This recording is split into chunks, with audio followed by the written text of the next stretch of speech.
J'ai effectivement demandé à des gens de venir témoigner aussi et raconter une partie de l'histoire du Blendruck. René Abjean, à la fois choriste, chef de chœur, compositeur, voilà, et dans toute la mouvance musicale bretonne. Denis Simon aussi, qui est un choriste de longue date, Cambrise en Michael Amobles, Mouis Potrebreis, voilà, qui a vécu des Blendruck. Marie-Vonne qui parlera du chant et des concours de chant par les enfants en particulier. Déclamation et chant, en Dauser, yeah. Jo Huguin de Kerlouan et Marie-Jo du Gronec Pronost, oui. Du Gronec, qui ont une histoire et une déclamation à faire. On vous laissera deviner tout à l'heure. Charles Andréo, qui est le dernier du président de voilà, tout à fait. Et donc plusieurs personnes encore dans la salle qui ont participé sûrement au Blendruck et qui auront sûrement à dire les choses et à témoigner aussi. Donc, moi, pour écrire l'histoire du Blendruck, je me suis inspiré surtout donc du livre de la vie de l'abbé Jean-Marie Perrotte qui est ici, hein, voilà, par Henri Poisson, et le frère Marc, hein, Simon de Landévennec, hein, bibliothécaire de Landévennec pendant longtemps, qui a écrit donc ce petit livre à l'occasion d'une exposition qu'il y avait eu à l'abbaye de Landévennec il y a une vingtaine d'années, et aussi à partir de comment dire, des mémoires en 1905, donc pour le centenaire du Blendruck, avec Avrobagan et Thiervro les Nevins, on avait fait, et puis Roger Abjean, chef de chœur à l'époque à l'Andivisio, on avait fait donc le 100e anniversaire Candeloise Blendruck à Saint-Vougué. On avait un peu reproduit ce qu'étaient les Blendruck, il fut un temps. Disques Zadek exposition, Préséguenou conférence, à Badenver, donc concert du centenaire, c'était à l'Andivisio, à la chorale, à l'église de l'Andivisio, et le dimanche après-midi, une messe en breton, en Auvergne et Brézonnet, juste, et sans nougat. Et l'après-midi, il y avait eu donc une représentation d'une pièce qu'on avait travaillée avec l'atelier théâtre à Avrobagan, à l'Andigalouarn, la première pièce qui avait été jouée là-bas en 1905. Il y avait aussi des chants, des poèmes, des contes, des fables, etc. Rosmore à l'époque, Père Chapalin. Voilà. Donc, Timon et Obeganet, dans Dri à Visquengolo, Mileiskan Seiteg à Triugen, en Outro Janvari Perot, Belek Santel à Breizat Kalonek, Diazezu à Blendruck, à Renner Feiz à Breis. Comprenez-moi de peu? C'est le texte de la plaque apposée sur la maison natale de l'abbé Perrotte. Jean-Marie Perrotte donc est né le 3 septembre 1877 à Kéramazé à Plouarzel. Sa mère meurt, il n'a que 8 mois. Il est confié à sa grande-tante à l'Henri-Voiré. Études primaires donc à Tréouergat, puis à Logmaria Plouzané. Et son oncle, frère Agatanche, le conduit alors, après son certificat d'études, après sa première communion solennelle, au Juvénat des frères de la Menée à Guingamp. Mais en Mans, n'est Gomzik et Brézounek, lui dit-il, en arrivant à l'école là-bas. Ici, tu ne parleras pas breton. Voilà. 2 ans après, l'abbé Perrotte, enfin, Jean-Marie Perrotte à l'époque, rejoint le petit séminaire de Pontcroix. Il se destine plutôt à la prêtrise, puis au grand séminaire de Quimper en 1899. Ici fait l'apôtre de la cause bretonne. Il y avait à l'époque donc une Kenvreries à Brézounek, hein, l'académie bretonne, dont faisait partie plus tard aussi l'oncle de Marie-Vonne, ici, le chanoine Le Maine. De Guissény. Enseigner l'histoire de Bretagne d'Arthur de la Borderie, grand historien du 19e siècle, et la langue bretonne, bien sûr, à Brézounek, qui est nécessaire à l'époque aux prêtres, bien sûr, hein, s'ils veulent comprendre les péchés que les gens viennent confesser. Le 25 juillet 1903, à la cathédrale de Quimper, donc Jean-Marie Perrotte reçoit le sacerdoce des mains de l'évêque, Monseigneur Dubillard. Et en 1905, il est nommé vicaire à Saint-Vougué, près de l'Andivisio, sans nougat, auprès du recteur François-Marie Cardinal, qui est à l'époque directeur de la revue Feiz à Breis. Alors, dès que je fus nommé à Saint-Vougué, j'ai cherché à fonder pour les jeunes une école de breton. Nous nous réunissions tous les dimanches, il y avait des travaux d'études et des conférences. Je trouvais d'autres prêtres qui en faisaient autant dans leur paroisse. Ce que nous désirions, c'était éclairer les Bretons sur leur histoire et leur langue, et leur faire bien connaître la Bretagne, leur Bretagne, afin de pouvoir mieux l'aimer et la servir. Mais comment rassembler les jeunes autour d'un projet commun? C'est le théâtre d'abord. Depuis quelques années, des troupes de jeunes naissaient. Il y avait portrait de Kleibert, portrait de la Nilis, portrait de Guitalmézé. Et dans le Pays de Vannes, bien sûr, l'action de l'abbé Joseph Le Baillon. Il y a la place ici encore. Alors l'abbé Perrotte se fait à son tour auteur dramatique et il écrit Alain Louarn, Alain Le Renard, qui est son coup d'essai, mais ce ne sera pas le dernier. Et la première séance a lieu le 7 mars 1905 au château de Kerjan, qui est sur la paroisse de Saint-Vouguet. Puis la deuxième le 25 mars, ensuite ils vont à Plouescat, Saint-Paul-le-Léon, et à Kerjan à nouveau le 12 août à l'occasion de l'Assemblée générale de l'Union régionaliste bretonne, donc un mouvement régionaliste à l'époque, qui existe depuis la fin du 19e siècle. Alors, et Pors Armander, Eveso Geled Merena, Gant Crampues Guinis, à Schist, Eusarguela. Qu'est-ce que ça veut dire pour ceux qui savent le breton? Expliquez aux autres. Et Pors Armander, allez, dites-le. Eveso Geled Merena, Trebimem. Gant Crampues Guinis, à Schist, Eusarguela.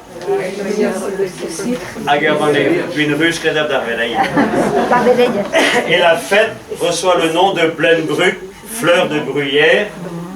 Voilà.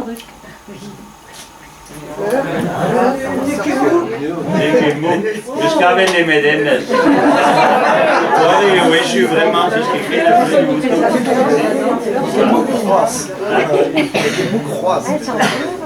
Voilà. Alors, pourquoi le nom de Blenbruck? Certains le savent sûrement. En 1904, donc, avait lieu à Caernarvon, qui est jumelé avec Landerneau, en Pays de Galles, le congrès des 6 pays celtiques. Donc, 6 pays celtiques, Bretagne, Cornouailles, Pays de Galles, Mans, Écosse et Irlande.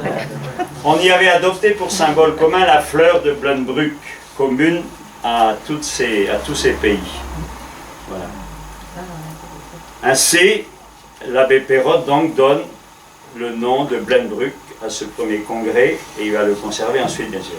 Ainsi, baptisé, la fête allait prendre son essor. La deuxième fête aurait lieu le 4 septembre 1906, qu'on dut remettre au jeudi 6 septembre à cause de la pluie.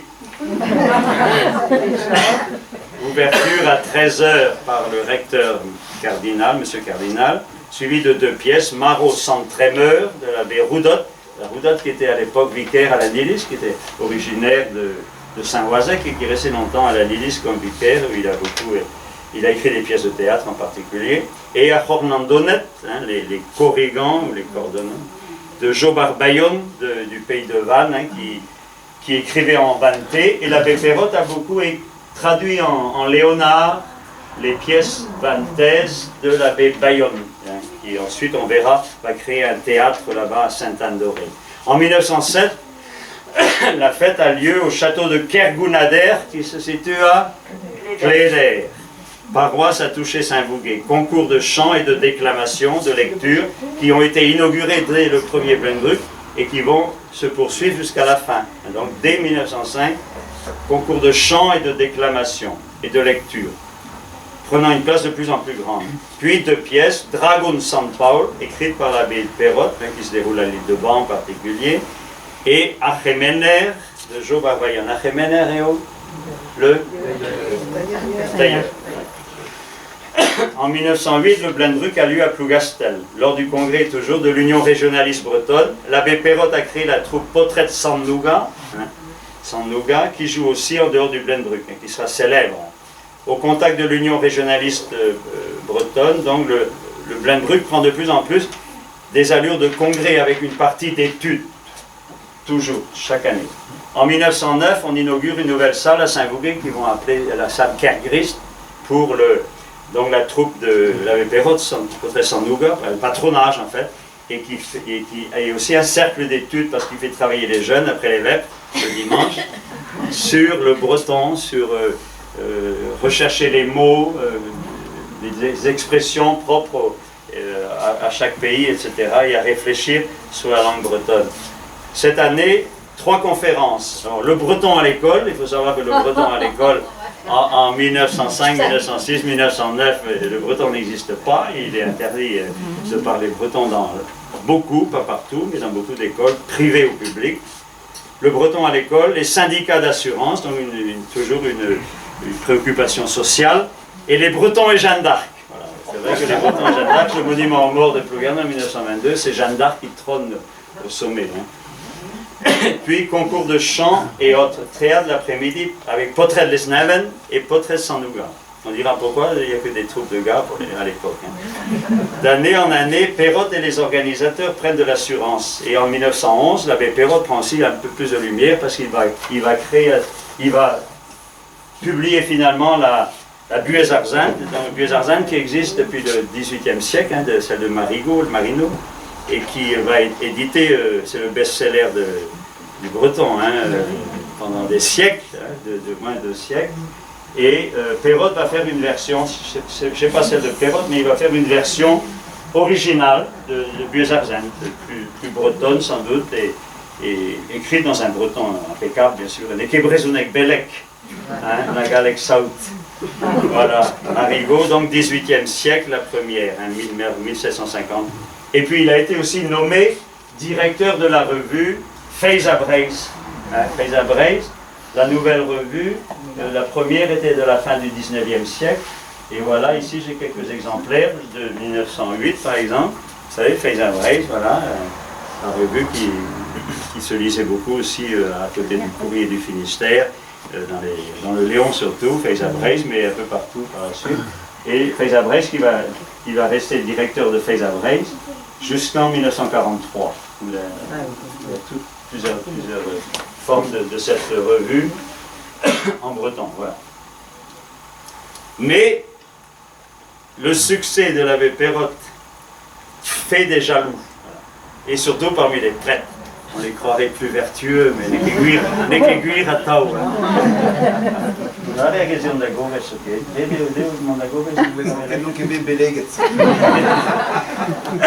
Voilà. C'est une véritable cabale contre lui. Le Blunbruck détourne, alors ils accusent Perrotte de la François. Le Blunbruck détourne les jeunes de leurs travaux. Les voyages et rassemblements sont l'occasion de désordre. Oui. Plus tard, l'abbé, si vous avez vu Kovakov, le monseigneur du parc, en 1932, va éditer une lettre, bien sûr, pour excommunier tous ceux qui dansent, les tenanciers, ceux qui font de la musique, mais aussi les jeunes qui vont dans les cars, dans les autocars, qui se mélangent, garçons et filles, pour aller au pardon, pour aller aux fêtes. Et donc il suggère de mettre un filet entre les gars et les filles. Et quelqu'un lui dit, Monseigneur, il faut alors que les mailles du filet soient serrées pour éviter que les petits poissons le traversent. Voilà, donc on accuse Perrotte effectivement de provoquer tous ces désordres et ces péchés mortels. Voilà. Alors, Duparc, Monseigneur Duparc, écrit à Perrotte, je tiens à vous dire que j'aimerais vous voir donner à vos réunions un caractère plus nettement religieux et une organisation qui permette d'y amener les parents comme les jeunes gens. Gardez-vous bien de tomber dans le piège du profane. Voilà, on l'accusera souvent de faire des fêtes qui ne sont pas entièrement religieuses. La cabale ne se dément pas pour autant. Duparc finit par interdire la fête en 1911. Perrotte lui répond avec fermeté, mais respect. Ces prêtres ont tué dans leur paroisse les groupements post-scolaires, on disait ça, du périscolaire à l'époque, où ils apprenaient les chansons, les déclamations, etc. Péniblement élaborés par leurs auxiliaires, empêchant dans leur paroisse tout bien qui ne vienne pas d'eux, les voilà maintenant qu'ils poussent l'audace de vouloir détruire ce qui existe chez leurs voisins. Gouela Blunbruck, et il redéfinit ce que la fête du Blunbruck. Gouela Blunbruck, c'est la fête de Feyza Breis, c'est la fête de la tradition, c'est la fête des Bretons qui veulent aller de l'avant sans rien abdiquer de ce qui a fait la gloire de leur peuple dans le passé. Albert Demain, donc député, intervient de son côté. Duparc finit par retirer son veto et la fête aura lieu quand même. Et pour répondre aux vœux de l'évêque, elle débute maintenant par une messe et se termine par la bénédiction du Saint-Sacrement. Voilà. Donc, elle est bien encadrée de façon religieuse. Voici alors comment se déroule la journée à l'époque, et qui va durer en gros pendant 50 ans. Hein. Schéma qui va être un peu modifié. Donc, début, messe d'ouverture, ensuite conférence, en 1912 par exemple, ce sera sur les méfaits de l'alcoolisme. Ensuite, concours de chant, chorale et soliste, concours de poésie, texte breton, broderie et dessin. Alors, un repas après, et à 15h, théâtre, cette année-là, c'est Andy Brouette, hein, l'exilé, ou l'émigré, on dirait maintenant, par les portraits de Sanduga, et Doric et Léna en français, par Théodore Botrel et sa femme. Voilà. Ils sont venus cette année-là jouer une pièce en français. Voilà. Et dans les entractes, fanfare et chorale. C'est ça. Fanfare, oui. Il suffit de faire les clics après, là. Comme par exemple à Plonéo 13, Paul Tréouré, le Buscon qui avait créé la clique de Plonéo 13, on y participait aussi, et à Plouguerneau pour les émissions aussi, les clics. Hein. Le premier truc à Plouguerneau, la clique a participé. Et elle était dirigée par les prêtres, ça a dû encadrer aussi. Non, dirigée par le cadre. Ah, oui. Et on a passé sur le podium, et on était habillés avec le fameux cabic. Oui. Cabic que tout le monde avait vu, comme on dit, là. Et le cabic était de mode vu le film qu'avait tourné Jean de Lannon en 1950. Ah, oui. Donc on a fait deux morceaux et on a dégagé après. Ah, oui. Donc la clique ici, ou la fanfare, et plus tard le théâtre fera place aussi à un cortège historique. C'est une idée de Perrault déjà, très ancienne, en disant voilà, pour rappeler l'histoire aux gens, on va faire un défilé historique chaque fois sur Jean V, Anne de Bretagne, etc. Et aussi, il commence donc à intéresser les autres terroirs bretonnants, le Trégor, le Vanté et la Cornouaille au Blenbruck. Voilà. Alors la salle de Kergrist est bien trop petite, là-bas, à Saint-Vougué, quand il y a du théâtre. Il y a 500 personnes dedans et autant dehors. Ils disent ils ouvrent les fenêtres. On avait fait ça en propagande au début avec Raham aussi. Il n'y avait plus de place dans la salle, on ouvrait les fenêtres et les gens étaient assis à regarder par la fenêtre. Bon. Et donc finalement, et le théâtre en plein air dépend aussi du vent et de la pluie. Et à l'époque, les voix ne sont pas sonorisées, il n'y a pas de micro ni rien. Donc 2500 personnes, 3000 pour entendre les acteurs sur scène, c'est difficile. Donc l'idée de construire un vrai théâtre en dur et couvert dans la mesure également où Jobar Bayon, Joseph Le Bayon, donc un prêtre de Plevinière, mais qui va créer donc ce théâtre à Sainte-Anne-d'Auray, le théâtre Maisonnec Santesa Kerana, hein, et donc un théâtre de 2500 places, hein, assises, à Sainte-Anne-d'Auray, et qui va fonctionner toute l'année avec des pièces de théâtre, beaucoup écrites par lui. Eh bien, Perrault veut un petit peu faire la même chose au château de Kerjan, et il va demander donc à Charles, à l'architecte Chauspie. Charles Chauspie, c'est le grand-père de Michael Chauspie, je crois, plutôt que le père, hein, du peintre. Le père même, non, en 1912, il était... Bon, bref. La famille, en tout cas, des peintres Chauspie, de faire un projet pour le théâtre Bressonnet-Quérian, et il lance une souscription. Mais il devra s'arrêter parce qu'en 1914, il est nommé vicaire à Saint-Égonec, puis c'est la guerre 14. Et donc le projet de Perrault de faire un grand théâtre, il y a un plan, hein, qui est dans le bouquin ici, d'un grand théâtre couvert avec 2500 places, 3000, tu vois, 5 fois plus grand que l'Armorica, tu vois. Hein, on avait dit ici, regardez où ils étaient, hein, un petit peu ambitieux, mais non, arrête de faire une grande salle comme ça, mais Perrault envisageait avec 3000 personnes. Bon, voilà. Et donc, il arrive à Saint-Égonec en 14. Alors, il faut savoir aussi qu'en 1912, les Amis du Blenbruck s'étaient constitués en association loi 1901. Et donc, il a pour objectif, elle a pour objet d'encourager les manifestations de la vie bretonne dans le triple domaine de la littérature, de l'art et de l'économie sociale. Il y a beaucoup de prêtres qui sont dans ce domaine-là aussi à œuvrer, comme le Cherkor, Agupava par exemple. L'association est étrangère à toute politique de parti. On verra tout à l'heure que ça va faire du feu à ce niveau. Donc 1912 c'était à Saint-Vougué, 1913 à Saint-Paul-de-Léon, en 14 il n'y aura pas. Perrault est mobilisé en août 1914 Pendant 4 années de suite, il sera brancardier et recevra la croix de guerre pour acte de bravoure. De retour de guerre, l'abbé Perrotte revient donc à Saint-Égonec. Il est mal accueilli par le recteur. Alors il raconte à Erwan Moal, Yves Le Moal, qui lui est dans l'école d'Armor avec Croix Bretonnet, la revue, et qui aussi est membre du Blenbruck. Je lui ai demandé, donc au recteur, s'il voulait bien me confier le patronage. Il m'a répondu, à toi jamais, à d'autres peut-être. Il est hostile, comme ce n'est pas possible au Blenbruck, vous voyez, donc c'est pas facile hein, de concilier tout le monde. En mars 1920, Perrotte est nommé vicaire à Plouguerneau, et il va retrouver 3 vicaires connus par lui au séminaire, et le curé Alain Talabardon.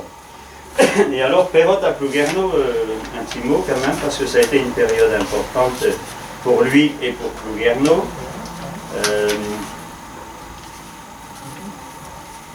Donc, entre 1920 et 1930, il sera vicaire à Plouguerneau. Il y a 3 autres vicaires, hein, et puis un curé.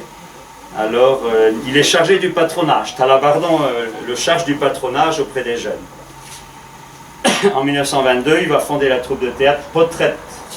Michel en noblesse, hein, le héros de Plouguerneau, c'est Michel en noblesse, Michel en noblesse, grand missionnaire, né en 1575 à Kéroderne, est mort en 1652 au Conquet.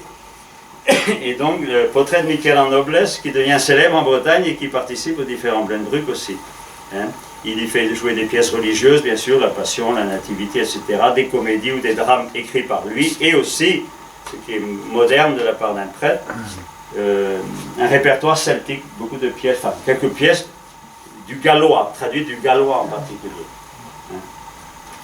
Alors, il crée une troupe mixte, garçons et filles, bien que ce soit Potrette Michel en noblesse, les gars de Michel en noblesse. J'ai eu l'occasion d'enregistrer des anciens qui avaient participé, une madame Karadec en particulier, qui était donc aussi actrice. Alors ça ne plaît pas à l'évêque, bien sûr, qu'on mélange les garçons et les filles comme ça dans les pièces de théâtre, qu'on les fasse jouer ensemble sur la scène, voilà. Mais en tout cas, il résiste et il impose donc une troupe mixte à Plouguerneau, quelques filles et les gars. À l'époque, il y a toute la famille Pronost, hein, Yves Pronost, et puis le père d'Eliane Pronost, tout ça, ils sont nés là, à Kerferré, là, et donc c'est toute cette génération-là d'acteurs hein, à Plouguerneau. Et donc il a créé aussi un cercle d'études pour assembler les jeunes, pour les faire réfléchir sur la langue bretonne. Il recueille par exemple un certain nombre de vocabulaire qui n'existe pas dans les dictionnaires.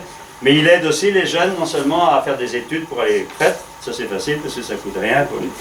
Mais par contre, il pousse certains qui ont un don pour l'art, la musique, le dessin. Par exemple, Yves Flop, le grand peintre de Plouguerneau, là, c'est grâce à Perrotte qu'il a pu faire des études et est entré aux Beaux-Arts ensuite, à Lesneuvin, et puis à Rennes ensuite. Un exemple.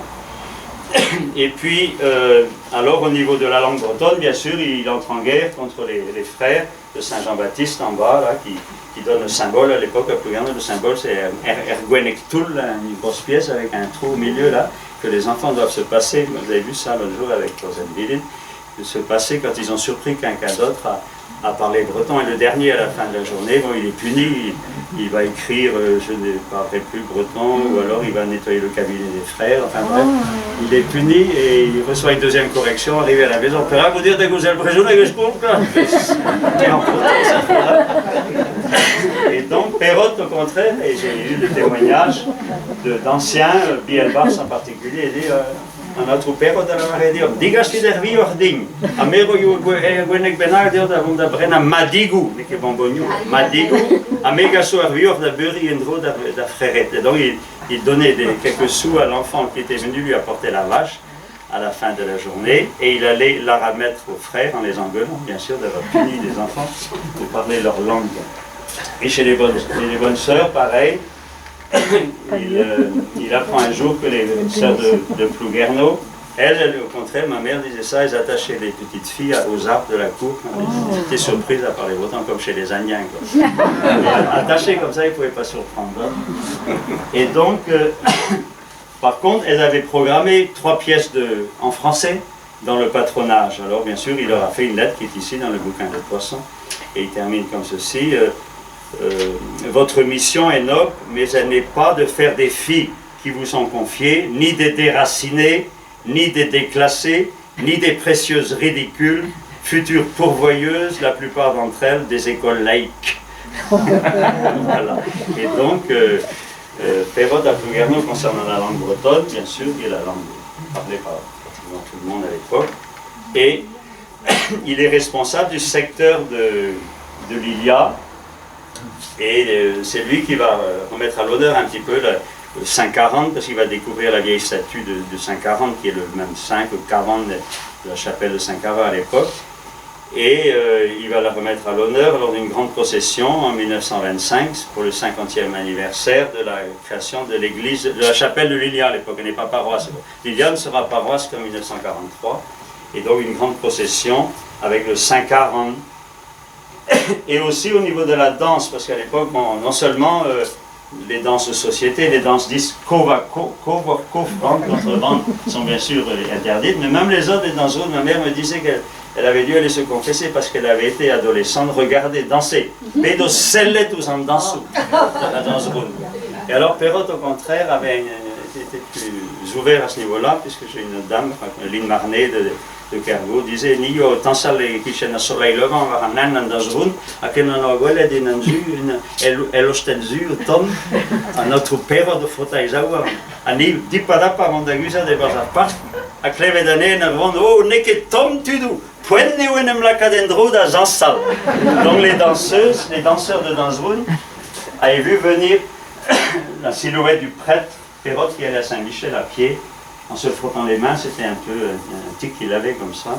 Et puis ils vont tous se cacher dans le champ et puis elles l'entendent en passant, il disait ceci: oh, il ne fait pas chaud, il est temps de se remettre à danser. C'est un exemple quand même où il a cité les gens. Mais les danses traditionnelles seulement. Je pense qu'il n'était pas progressiste non plus, parce qu'il faisait la guerre aussi aux jeunes filles qui enlevaient la coiffe et les costumes traditionnels. Bon. Mais bon, c'était commun à l'époque. Voilà. Et donc, à Plouguerneau, donc, il a une période où il continue bien sûr avec Feyza Braise, imaginez le travail, le directeur de Feyza Braise, et organisation des Blendrucs en plus de son travail de prêtre. Voilà. Et donc ce sont les gars de Saint-Vouguet qui se sont remis à jouer la pièce de théâtre à l'Annigalouan, qui vont relancer un petit peu le Blendruc, et Perrault s'y accroche tout de suite en 1920, et la 10e édition est à Saint-Paul-de-Léon, grâce à M. Trossier qui est l'archiprêtre à ce moment-là. C'est vraiment lui qui dit, qui a permis au Blendruc de se relever après la guerre. Donc tous les prêtres ne sont pas contre le Blendruc, loin s'en faut. Du parc à Zomouzette. J'autorise votre congrès, quoique je ne suis pas favorable à la partie fête, il dit. Sur 2 journées, désormais, le 15 et le 16 septembre, le docteur Dujardin, le médecin de Saint-Renan, donc, est le nouveau président du Blendruc. Mais le monde change, et on aurait donc pu croire que la vie reprenant son cours, tout allait se passer comme avant, il n'en était rien. On ne vit pas une guerre de 4 ans impunément. En réalité, bien des choses avaient changé au point de vue de la langue bretonne et au point de vue du mouvement breton lui-même. La langue, qui jusque la guerre était d'un usage universel, en zone rurale du moins, amorce un déclin qui ne s'arrêtera plus. Face aux besoins du monde moderne et technique, elle se trouve désemparée. Voilà. De plus, la guerre a brassé les hommes dans les tranchées et fait le lit d'une francisation des mœurs et du parler. Comme la victoire a exalté la fierté nationale française, donc aux dépens du sentiment breton. L'école et la famille sont d'accord pour développer la culture française des enfants. Les journaux et revues françaises, d'ailleurs, inondent le pays, étouffant la presse locale. Voilà. Du côté du mouvement breton également, donc ça se durcit. Il y a le mouvement Braise-Atao en 1919 qui devient l'Union de la jeunesse bretonne, le Parti autonomiste breton, puis le Parti nationaliste breton, etc. Donc Perrault se trouve ainsi pris entre 2 feux. D'un côté, les militants de gauche lui reprochent la timidité de son engagement, de l'autre, les autorités ecclésiastiques lui imposent une sévère censure. La position de Monseigneur Duparc n'est pas douteuse. Le séparatisme, c'est en d'autres termes le rêve du Sinn Féin breton. L'erreur d'un pareil mouvement aurait des suites incalculables. Aucun homme sensé ne la croira nécessaire pour faire prévaloir les droits de la foi, de la langue, des traditions et des coutumes bretonnes. Vous êtes trop sage, j'en suis sûr, pour suivre une orientation aussi fâcheuse. Pour moi, je n'approuverai plus le Blendruck s'il adoptait cette direction. Et c'est au début de cette année-là que Perrotte a adressé une lettre ouverte au clergé de Bretagne, 1923.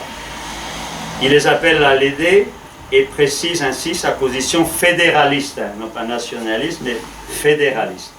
C'est tout un chapelet de grains qui fait la France, depuis Dunkerque jusqu'au bas de l'Afrique et depuis Brest jusqu'aux Indes.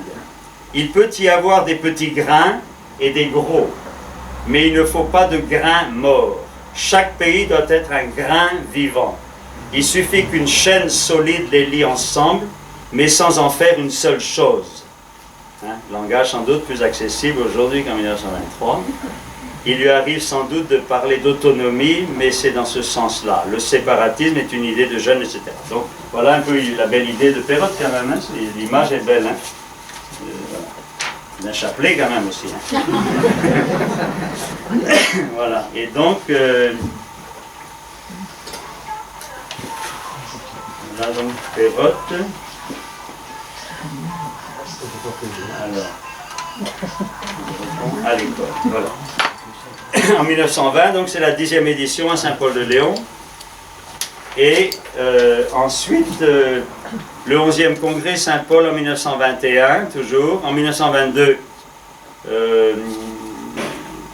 le mauvais temps, l'évêque s'oppose de plus en plus à l'abbé Perrotte, trop politique, c'est-à-dire autonomiste, pas assez religieux.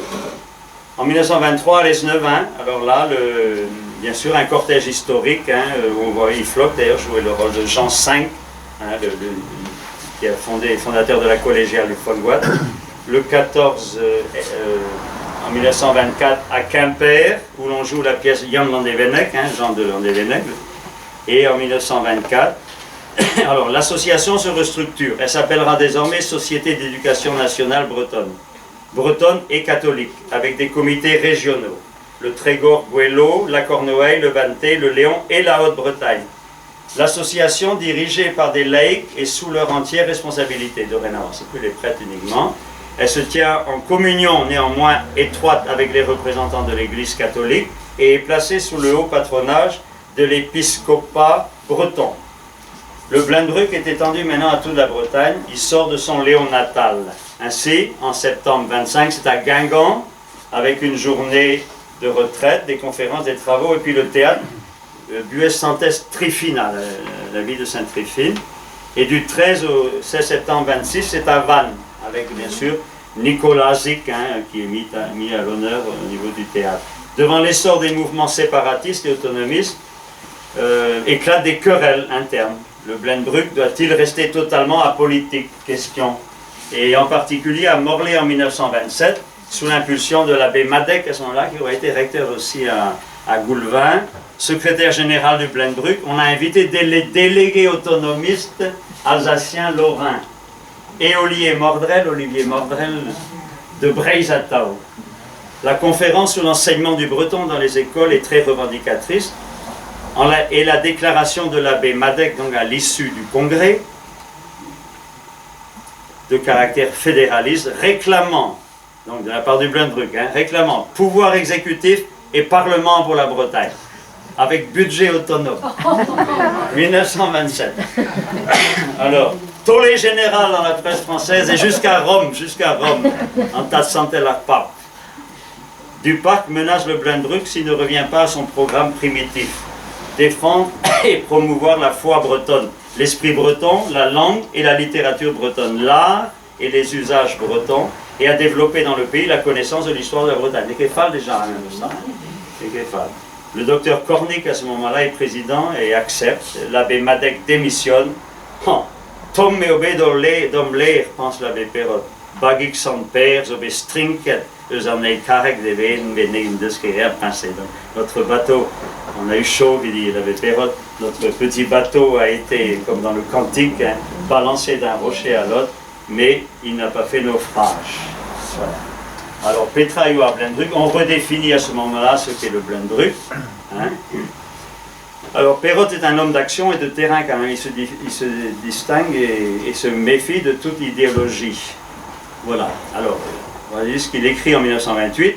Au Cruia Blenbrück, a pesa glaskem oas clerigena bretonet, varo histora varo yes, agolaka da naudmado breis, evid ma helchen e haret, age servisha gwellor budeze. A chevredige breisa da vele mo kerze dendrodeum, non kegrea madavala matese dius doare arbok, digristen e wezen alies, agorenerien ne huyen ke davrezunek. En créant le Blenbrück, ce que nous cherchions, c'était à éclairer les Bretons sur leur histoire et leur langue et à leur faire connaître la Bretagne pour mieux l'aider et la servir. Les associations bretonnes que nous voyons naître autour de nous, il parle aussi des partis politiques, n'étaient pas assez adaptées au peuple. Elles étaient souvent non chrétiennes et leurs chefs ne savaient pas le breton. Voilà. En somme, le Blenbrück donnait pour objet de réveiller l'amour des Bretons pour leur patrie, en leur découvrant la grandeur d'une histoire, d'une culture, d'une littérature, d'une foi. Entreprise de conscientisation, dirions-nous aujourd'hui. À quoi contribuerait davantage cette fête annuelle dite de Blenbrück, avec des concours de chant, déclamation, etc. Voilà donc redéfinition de temps en temps de ce qu'est le Blenbrück. Alors de congrès en congrès, on va passer en 1928 à l'Est-Neuvin, en 1929 Douarnenez, 1930 Guingamp, 31 Hennebont, 32 Brest, 33 Pont-l'Abbé, 34 Morlaix, 35 Plévin. Et depuis 1928, on célèbre en chaque région un petit Blenbrück, une journée en plus dans chaque région, en plus du grand Blenbrück qui se passe sur 3 journées souvent.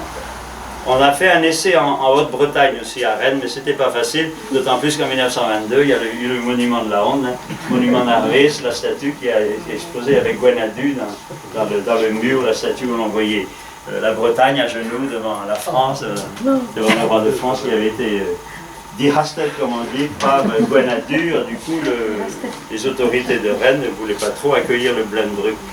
Voilà. Alors, Perrotte, en 1930, est nommé à Scrignac. Comme on disait, Eat divara Melchenruz vara Brück. Il est parti du champ avec du trèfle rouge, gras et bien fonus sur la bruyère. On montrait un peu les différences de statut à l'époque entre Plouerno, une grosse paroisse catholique, et Scrignac dans les monts d'Arrée, anticlérical, rouge, comme on dit, rustand.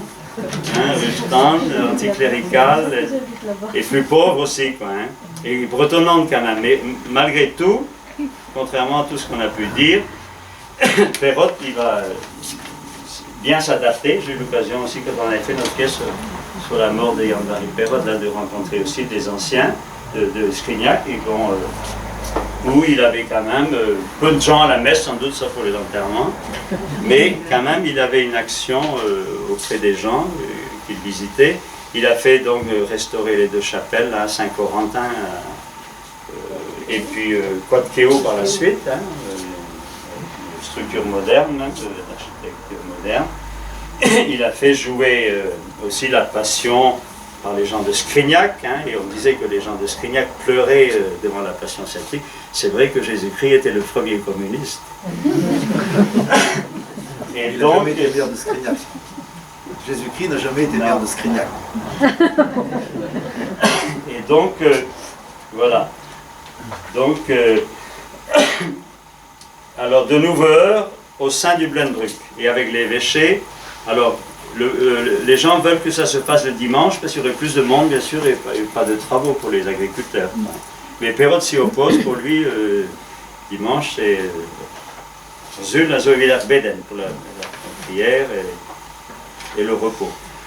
La mixité dans le théâtre, on l'a vu, hein, donc Perrotte l'impose. C'est vrai que jusque-là, à part dans les villes comme à Morlaix où il y avait des théâtres quand même vivants au XIXe siècle aussi, souvent c'est uniquement les hommes qui jouaient dans les troupes du théâtre. Et même dans la Passion, dans certaines troupes, c'était la Sainte Vierge, c'était un gros barbu là.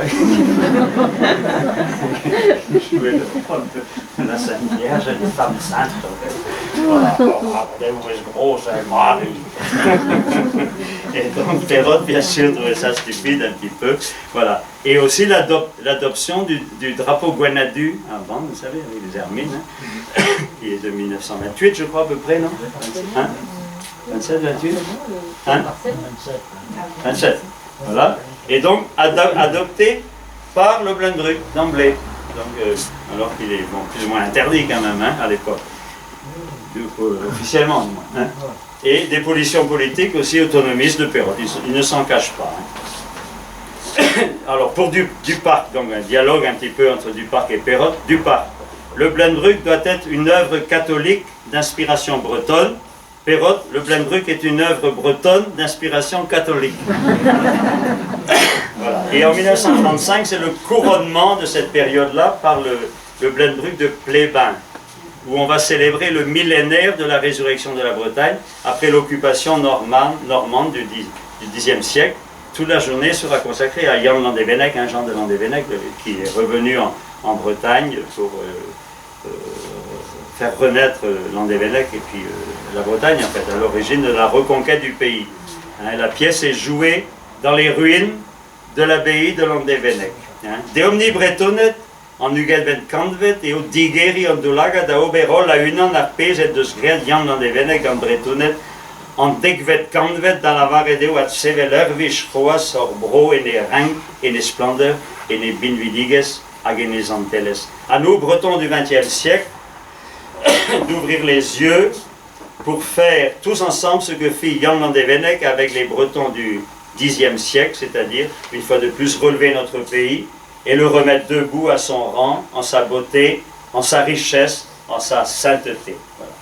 Et le Blendruck annonce aussi la résurrection de l'abbaye de Landévennec, déjà cette période-là. En 1936, c'est à Roscoff. Hein, petit scandale à nouveau, parmi les journaux exposés, donc il y a une expo sur la presse bretonne, il y a des exemplaires de Breizatau, du Parti national breton, et de Arfals, la revue donc des instituteurs laïcs pour la langue bretonne, qui a été créée par Jan Soyer en 1933, qui est le père de Mona Ouzouf, hein, marié une fille de la Nélis, Marplich, hein, et c'est Perrotte d'ailleurs qui les avait mariés à l'église, comme il avait marié aussi tes parents. Pierre Jean, le père de... Voilà. Alors, à l'évêque Perrotte réplique, une expo de la presse bretonne ne doit pas faire de ségrégation. Bel esprit, hein. 1937 à Plougastel, consacré encore à la libération de la Bretagne des Normands.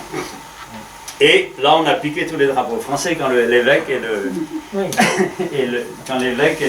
le préfet arrivent. Il faut improviser rapidement avec des vieilles chemises en deux rouges, bleues et blanches pour faire quelques tricolores quand même à l'arrivée des officiels. Et le dernier, ce sera à Lannion en 1928, c'est la guerre, mais il y aura quand même un Blendruck à Tréguier en 1942. Et bien sûr, la guerre, c'est la mort de l'abbé Perrotte.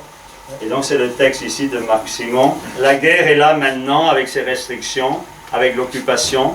Sur les mauvais chemins d'une paroisse étendue, le recteur de Scrignac s'épuise à sa tâche de prêtre. Bientôt condamné, faute d'essence, à assurer tout son ministère à pied, en dépit d'une hernie douloureuse et de plaies variqueuses. Autour de lui, il sent monter la haine, victime du tragique amalgame que d'aucuns veulent faire entre amour de la Bretagne et connivence avec l'ennemi. Sa vie même est menacée, il le sait, mais il ne s'arrête pas, homme de devoir jusqu'à sa dernière heure. Au matin du 12 décembre 1943, dans un des chemins de campagne, il est lâchement abattu. Il revenait d'avoir célébré la messe dans cette chapelle de Saint-Corentin qu'il avait restaurée au jour de la fête du saint patron de la Cornouaille. Alors, après la guerre, qu'allait devenir le Blendruck? Du Parc, quand même, prend les devants et désigne comme responsable, comme aumônier, successeur donc de Perrotte, l'abbé Vicente Favé, ou Ragleder, de Cléder aussi, responsable de la Jacques à ce moment-là, curé des Nevins, puis de Saint-Paul-de-Léon, vicaire général, puis plus tard évêque auxiliaire. Et c'est le docteur libéral, médecin installé à Saint-Paul, qui allait relever le Blendruck à ce moment-là, 1948, Saint-Paul-de-Léon. Le Blendruck est de retour, croisse à Bretonnette, Croix-Brace a remplacé, bon elle est là quelque part, a remplacé la revue Faisa-Brace, qui était quand même l'organe du Blendruck aussi. Hein. Voilà. En 1949, à l'Ocronan, jeux scéniques Barzaz-Brace et Bernard de Parat, maintenant qui va faire pendant longtemps les jeux scéniques, hein, qui raconte une partie de l'histoire religieuse ou non de la Bretagne. En 1950, à Saint-Paul-de-Léon, alors c'est le grand Blendruck des saints fondateurs, avec les cortèges qui viennent avec les 9 évêchés de Bretagne, dont les 7 primitifs, portant les reliques, etc., pour arriver à Saint-Paul-de-Léon. Bon, c'est une foule considérable, une grande émotion, et c'est là qu'on annonce aussi donc, l'achat de Landévennec et la future construction de la nouvelle abbaye. Voilà. Et puis 51, Sainte-Anne-d'Auray, 52, Tréguier. Non, je suis arrivé à 55, non, c'était... 52, hein? Ah oui, Saint-Paul, 50, voilà. Et 52, Tréguier, et parce qu'à ce moment-là, il y a le petit Blendruck, et il y a le petit Blendruck de Plouguerneau, qui a lieu, certains se souviennent, donc le 2 juin 1952. Hein, donc une grande partie est derrière la chapelle, il y a des photos où l'on voit, voilà. Et le programme, par exemple, hein, du Blendruck de Plouguerneau, qui se déroule sur une journée, une soirée, donc, alors à 8h30 le matin, donc les concours de lecture, etc., et de déclamation. À 10h30, au Vernbret, la grande messe à l'église paroissiale. À 14h30, à Baden-Braz et Saint-Michel. Chorolacant, donc des chorales, des sonneurs, au trait de la flamme à Brest, Kerfontaine, etc., des saxatiques. Ensuite, à Buès-Domichel, donc le jeu scénique. À 21h, théâtre breton, au patronage de Plouguerneau, avec les gars de Plouguerneau, du Grouannec et de l'Anilis, 3 troupes. Et ils avaient déjà joué la veille. Voilà, donc tout à l'heure tu diras le programme de 1967. Voilà, donc Plouguerneau en 52. Les activités du Blendruck se démultiplient aussi à cette époque. Il y a des sessions d'études pour les jeunes pendant toute l'année, des cours de breton par correspondance, de Vicente Seite, qui est à ce moment-là le secrétaire du Blendruck, hein, très actif. Parution de la revue Blendruck à ce moment-là, hein, qui va remplacer Faisa-Brace, et voilà, le Blendruck, voilà, cette revue-là. Et puis des tournées dans les écoles avec projections, causeries, conférences, etc. Préparation des enfants, voilà. En 1953, Châteaulin, 54, Vannes, 55, les noces d'or à Landivisio. Alors la grande fête à Landivisio pour les cinquantenaires. Et là, donc, vous... Denis Simon et René Argent, vous pouvez nous parler peut-être des chorales et puis toi peut-être d'abord les souvenirs que tu avais un petit peu. Et puis... Les souvenirs personnels. Oui, voilà. Comment dirais-je, je divise... Vous entendez bien ou... Vous m'entendez bien là? Oui, oui. Bon, bonjour à tous, hein, et merci de m'avoir invité. Alors je vais vous faire un petit, comment dirais-je, une petite réduction de tout ce que le grand m'a dit. Alors je divise mon intervention en 5 parties. La première partie, ce sera la participation de la chorale aux différents Blendruck, époque 1952-1962. Deuxièmement, participation et résultats des concours de KDM, des concours de chorale. Troisièmement, souvenir personnel de ma participation au Blendruck de 1952 à Plouguerneau. Souvenir personnel de ma participation au Blendruck de Châteaulin en 1953 et de la Nilis en 1957. Et le programme, comme tout le monde m'avait demandé, du Blendruck de Plouguerneau le 16 juillet 1967. Bon, alors on arrive à la participation de la chorale d'hiver Blendruck. Alors c'était l'époque 1952-1962, la chorale KDM dans les Blendruck.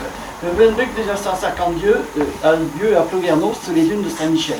La chorale paroissiale qui existe depuis de nombreuses années, pour la première fois, sauf les costumes anciens de cérémonie pour les dames, et les hommes portent, comment dirais-je, le chapeau à vide et le gilet d'aile. Et comment dirais-je, en cette occasion, la chorale intervient dans quelques chants profanes et qui illustrent le jeu scénique de l'après-midi, ainsi que des cantiques professionnels qui accompagnent la procession. Suite à cette première sortie, la chorale est sollicitée pour d'autres fêtes. Sous la direction de M. l'abbé Pontec, accompagné alors de François Goudotte, elle participe au Blendruck de Saint-Paul et de Vannes. et aux fêtes et après en dehors du Glenbruck, alors aux fêtes folkloriques de Quimper, Pont-l'Abbé, La Bolle. Et sous l'invitation de Kendall, elle a également participé à de nombreux petits Glenbruck.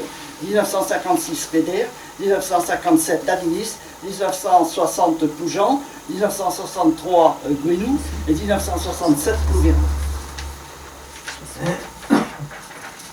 La chorale participe aussi à des concours de chant organisés pour le Glenbruck, souvent surclassés par l'Andivision, là, sous la direction de l'abbé Abjean, qui à l'époque surclassait tout le monde.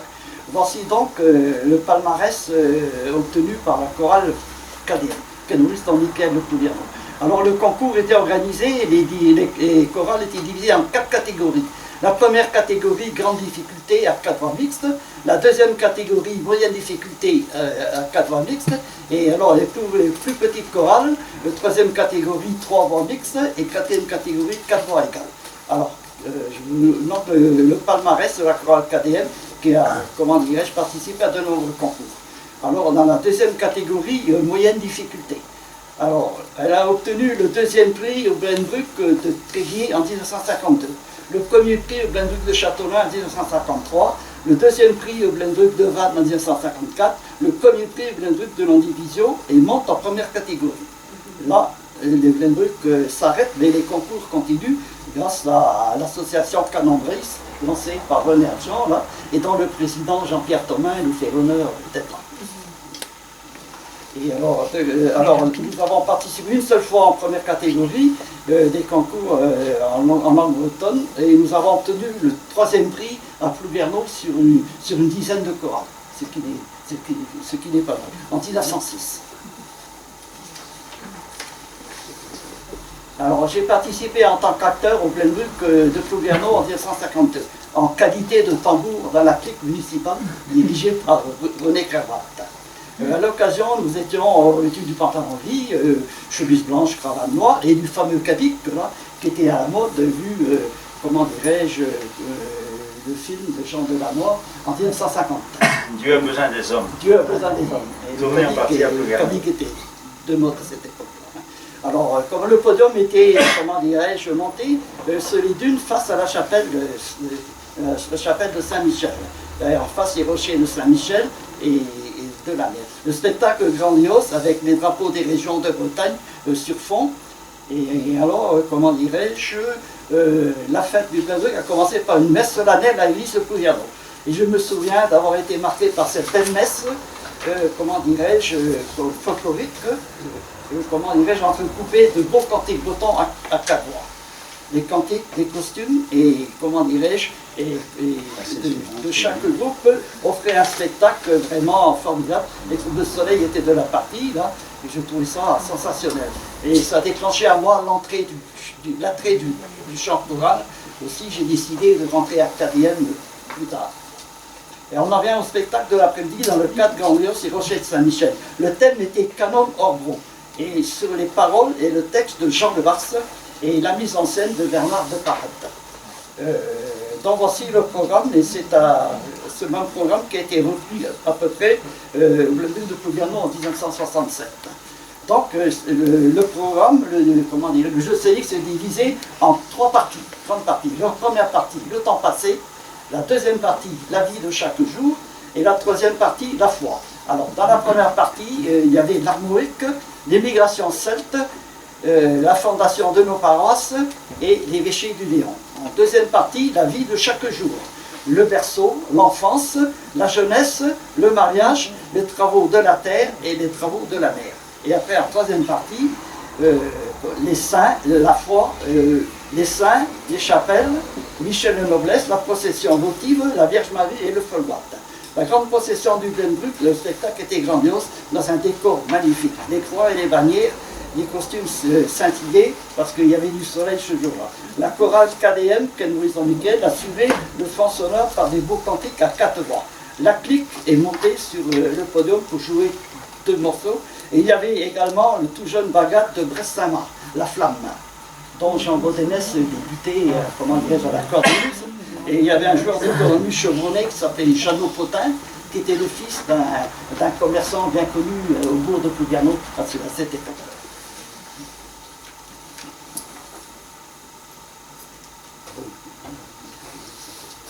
Cette journée a laissé pour moi un souvenir inoubliable et qui a marqué toute ma jeunesse et m'a cité à rejoindre les gens de la chorale Maurice Dormitière.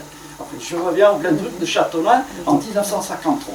Le Glenbrook de Châteaulin était pour nous, comment dire, un très bon souvenir. Tout d'abord, la première place au concours des chorales, devant Noyal Pontivy, nous avons obtenu 52 points, et devant la chorale de Noyal Pontivy, 48 points. Dans la deuxième catégorie, moyenne difficulté. Nous avons beaucoup travaillé sur ces deux chants. Tout d'abord, le chant imposé était le Gerzenen Mavram, que vous connaissez, qui est très beau, et le deuxième chant choisi par la chorale était en prix Angélus, un beau choral gallois qui sonnait bien. Comment dirais-je. Alors, nous avons pas mal travaillé, et les répétitions se tenaient à peine en tour, hein, et les 3 dernières répétitions sont tenues dans la grande salle, dans la grande salle du Lion d'Or, gracieusement prêtée par Madame Buer, la grand-mère de René. Et alors nous avons travaillé là sous la direction de M. Contec, comme de juste là, et accompagné d'une famille chevrée, Madame Mathilde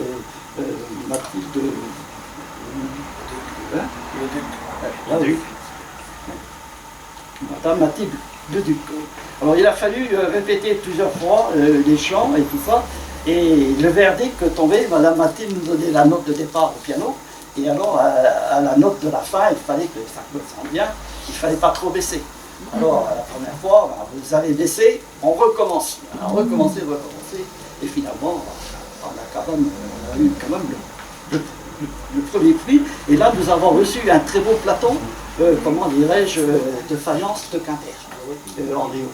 Et les plateaux sont toujours à la plateauthèque de la chorale, de la maison communale.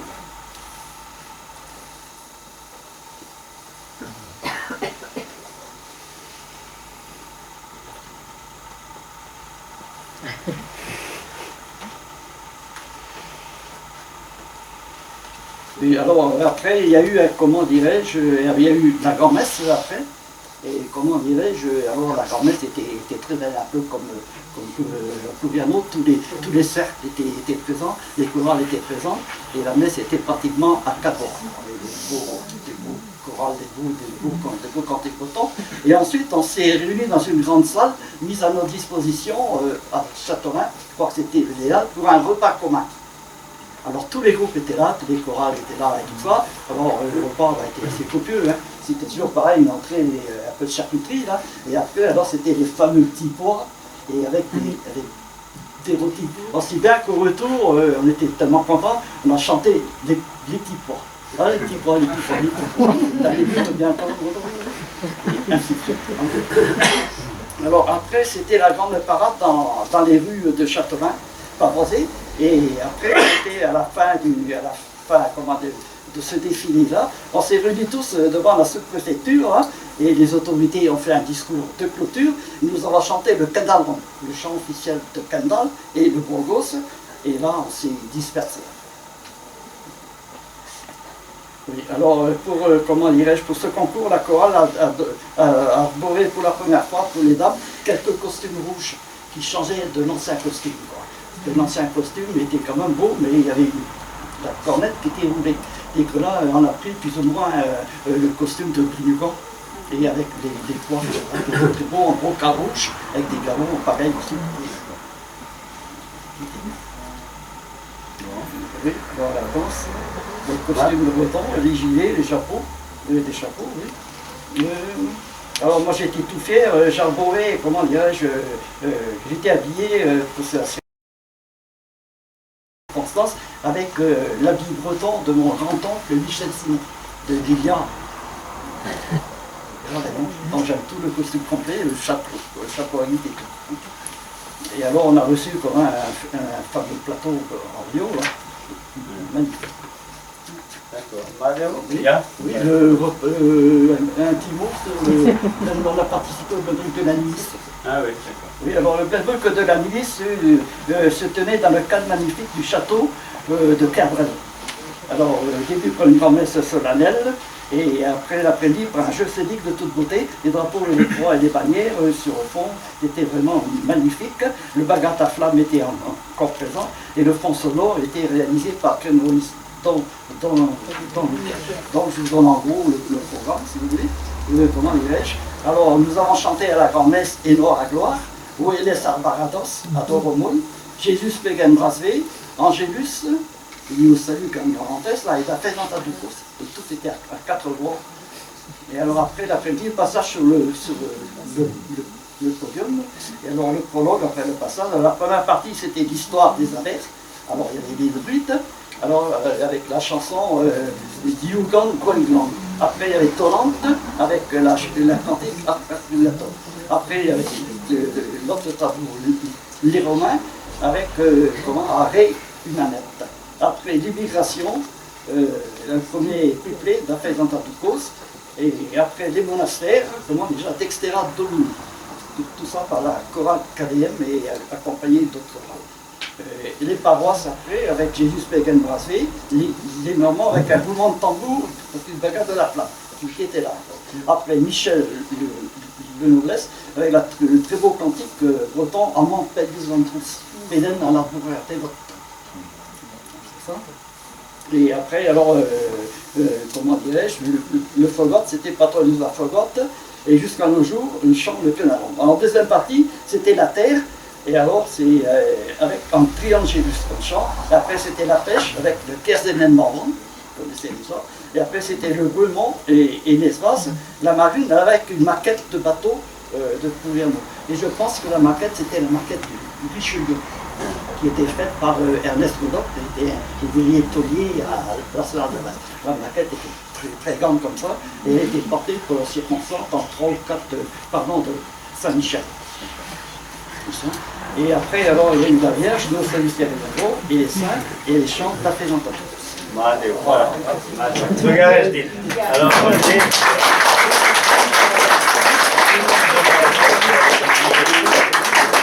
Alors, venez ici, René Abjan, bien sûr, grand directeur de chorale, chanteur, musicien. Ta participation à différentes Blendbrück aussi.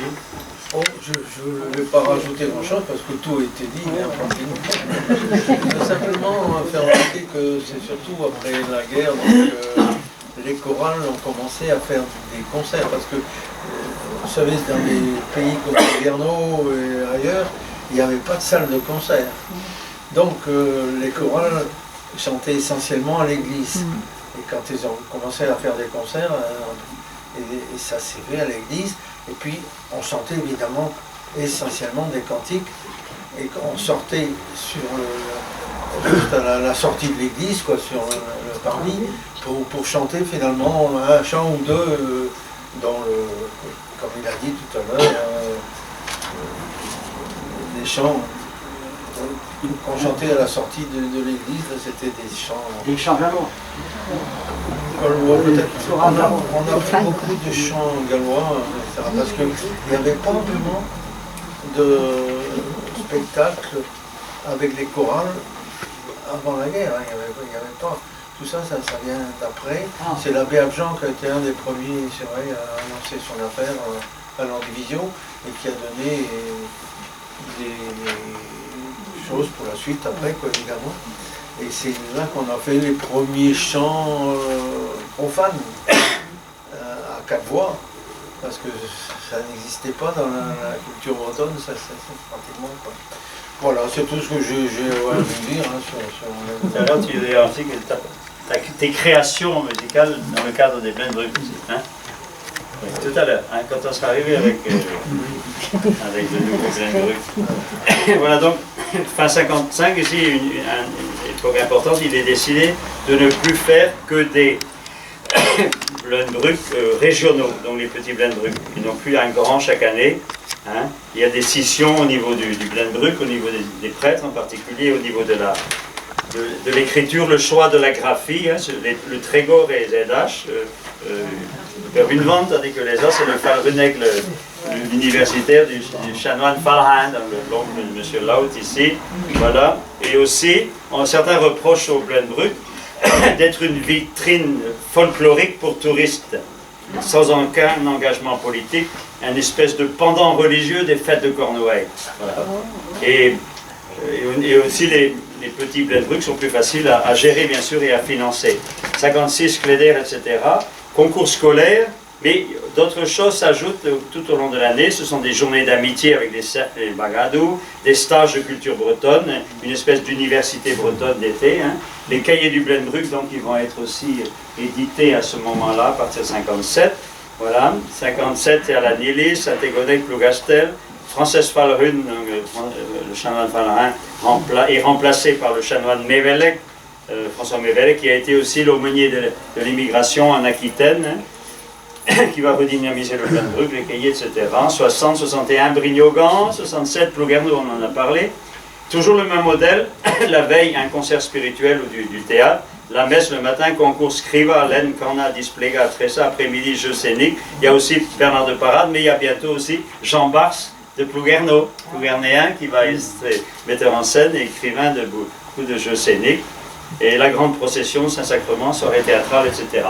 Et donc, le travail, bien sûr, auprès des élèves tout au long de l'année, dans les écoles, pour faire travailler. Donc, Marie-Monne Berthoud, qui est responsable de l'exposition ici, faite par Tess, et ensuite ce sera Jo et Jean et Marie-Jo. Donc, les concours scolaires du Blenbruck ont commencé, ont été organisés, moi ce que j'ai étudié, c'était les concours scolaires à partir de, par exemple, 1950, 1955, et il y avait donc Vicente Seité, Vicente Seité de Cléder, qui a fait ce petit livre, là, Mais à Zest Brézoudet. Et donc, Vicente Seité, passé dans les écoles, il était finalement ce qu'on appelle un conseiller pédagogique, même si peut-être il n'était pas payé pour ça. Et donc, il venait dans les écoles, il faisait donc un petit livret, donc là j'ai trouvé au CRBC le livret de 1956, et il expliquait donc, et puis il y avait dans les concours scolaires, et il était prévu 4 Blenbruck dans chaque région. Ça, c'était les concours scolaires par lieu géographique. Et ici, par exemple, il y a cette carte-là, Kalsriva Dégou à Blenbruck en 1961. Et tous ces points-là, c'est les communes ou les écoles où il y avait les concours de Blenbruck. Et ce qui serait intéressant à faire maintenant, c'est par rapport à l'influence de ces concours de Blenbruck, parce qu'on n'apprenait pas le breton dans les écoles primaires, mais les enseignants connaissaient quand même du breton, et puis les élèves, ils comprenaient le breton. Si bien que c'était pas trop difficile donc d'apprendre une chanson ou deux chansons, d'apprendre aussi les fables de La Fontaine, et c'est pour ça qu'on continue à entendre des fables de La Fontaine, l'influence de ces petits Blenbruck dans les veillées populaires. Les gens, bon, ils ont appris les fables de La Fontaine à travers les concours de Blenbruck. Et donc il y avait ce petit livret pédagogique qu'on donnait donc aux enseignants, et les enseignants donc faisaient chanter les élèves. Et là, donc, en faisant, peut-être maintenant, les bons pétaillons, me le rappeler ultérieurement, ouf. Et donc ici, par exemple, on va écouter donc au Blenbruck de Brignogan, Janine Thépeau, je ne sais pas, peut-être, vous le connaissez, 7 ans, et elle avait été donc... Vicente Seité a enregistré aussi les enfants en 1955, en 1960, et ces bandes-là sont à leur DVD. Et donc, quand je travaillais à Tess, j'ai pu travailler avec Dastup pour enregistrer, pour numériser, parce que comme ça on peut entendre. Janine Tépote, premier prix au concours du Blenbruck de Brignogan, vous chante la chanson du coucou.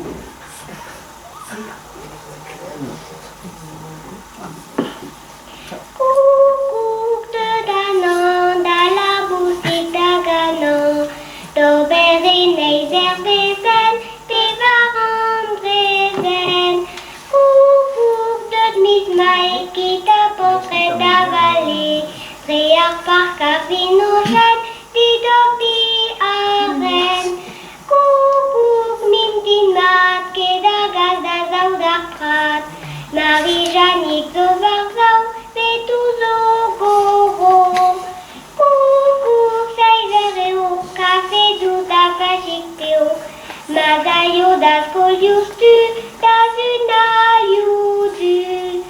Kuckuck, som un peu, aval ramus canedeu, mais au vent da disquisa, que na vorenta.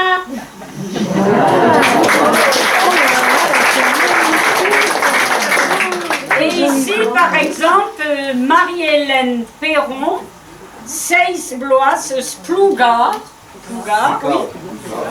Luca, Cantatrice Blenbrück et Landivicio. Donc en 1955, là, Laurent doit avoir l'affiche, là, ben, elle est ici.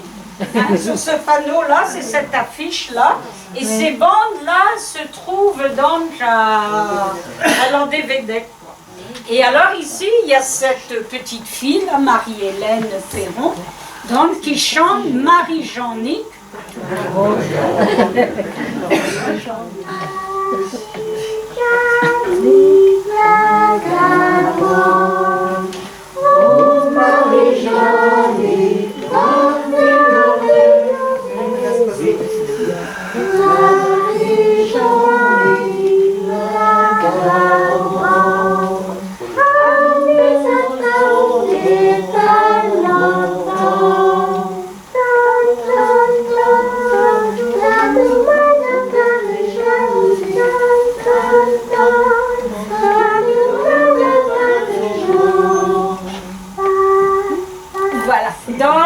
Et là, on remarque que vraiment les enfants chantaient plus haut que maintenant. Hein.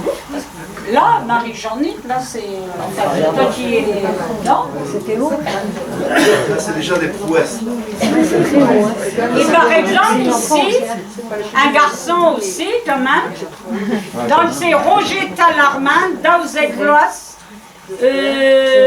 Skål, San Stanislas, Loup Tournant. Blenbrück, Landivicio encore. Et alors ici... Roger Tallarmin, Skål, San Stanislas, Loup Tournant, au Cana, Barbon, Damnaune. Oh là là.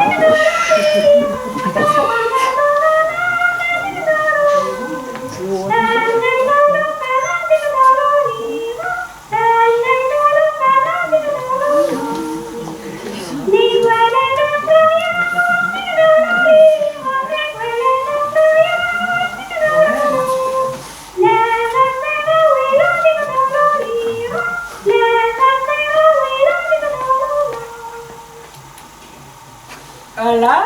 Et ici, juste, on peut entendre, donc, par exemple, Bibi Vigourou, qui est de l'Andivisio, et qui raconte son Blenbrück, mais juste, et Brézounet, là, avec juste, et hop.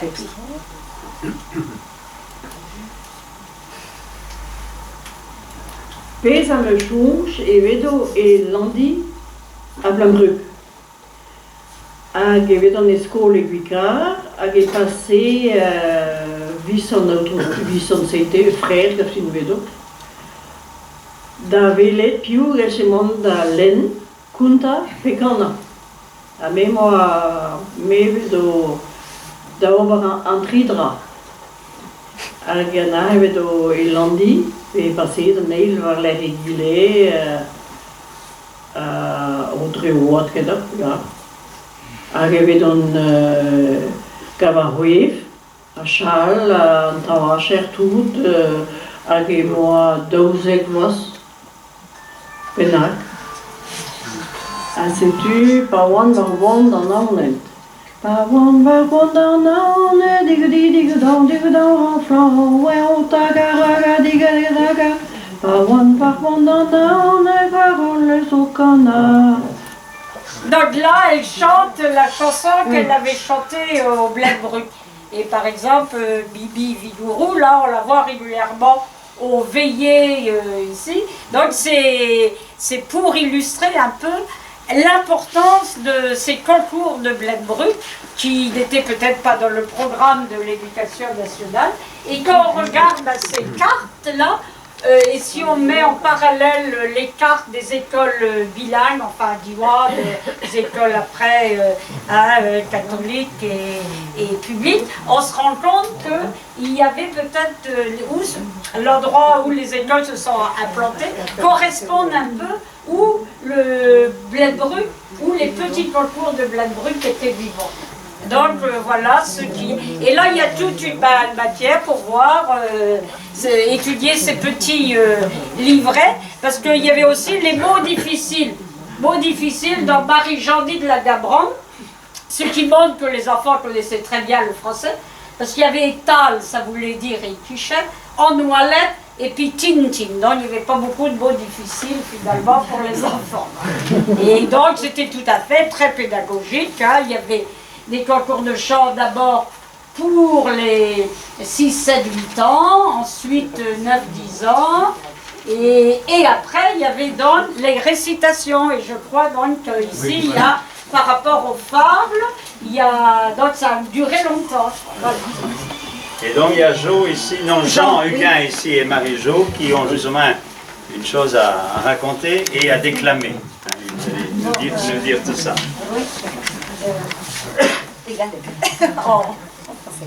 Oui, donc je suis natif du Croinec, à Plouguerneau, à Marie-Jo, et Jean, donc mon mari, Jean Huguin, est natif de Kermois. Et il se trouve donc au Croinec, moi je participais aussi au Blenbruck, moi je suis née en 50, hein, Jean est né en 49, on se situe un petit peu. Et donc, voilà, j'ai dû participer, autant que je m'en souvienne, de la milice peut-être, Ploujean sûrement.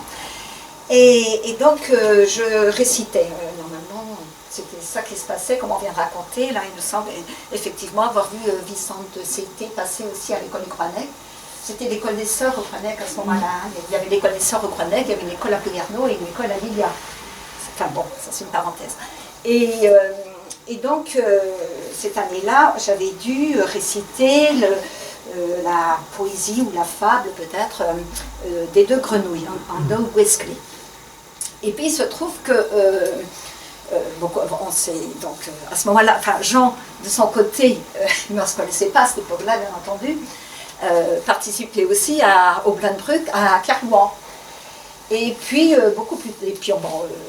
plus tard, donc on ne se connaissait pas à cette époque-là, comme j'ai déjà dit.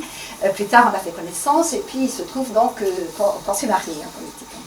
Et puis, on est mariés, ça fait déjà 10 ans. Et puis, plus tard, je ne sais plus trop quand c'était, on parlait entre nous de ce qu'on avait vécu de notre enfance, et puis la conversation est venue donc sur les Blenbruck. Et je me souviens, et ça c'est une chose qui ne lui plaît pas trop quand je raconte ça, je me souviens qu'il m'avait donné l'impression un jour de se vanter quand même un petit peu, en me disant, oui, tu sais, j'ai participé à des Blenbruck, à Ploujean, et j'avais eu le 2e prix. Ah oui, Ploujean, alors du coup, moi, ça a fait tilt, on n'en avait pas parlé juste alors.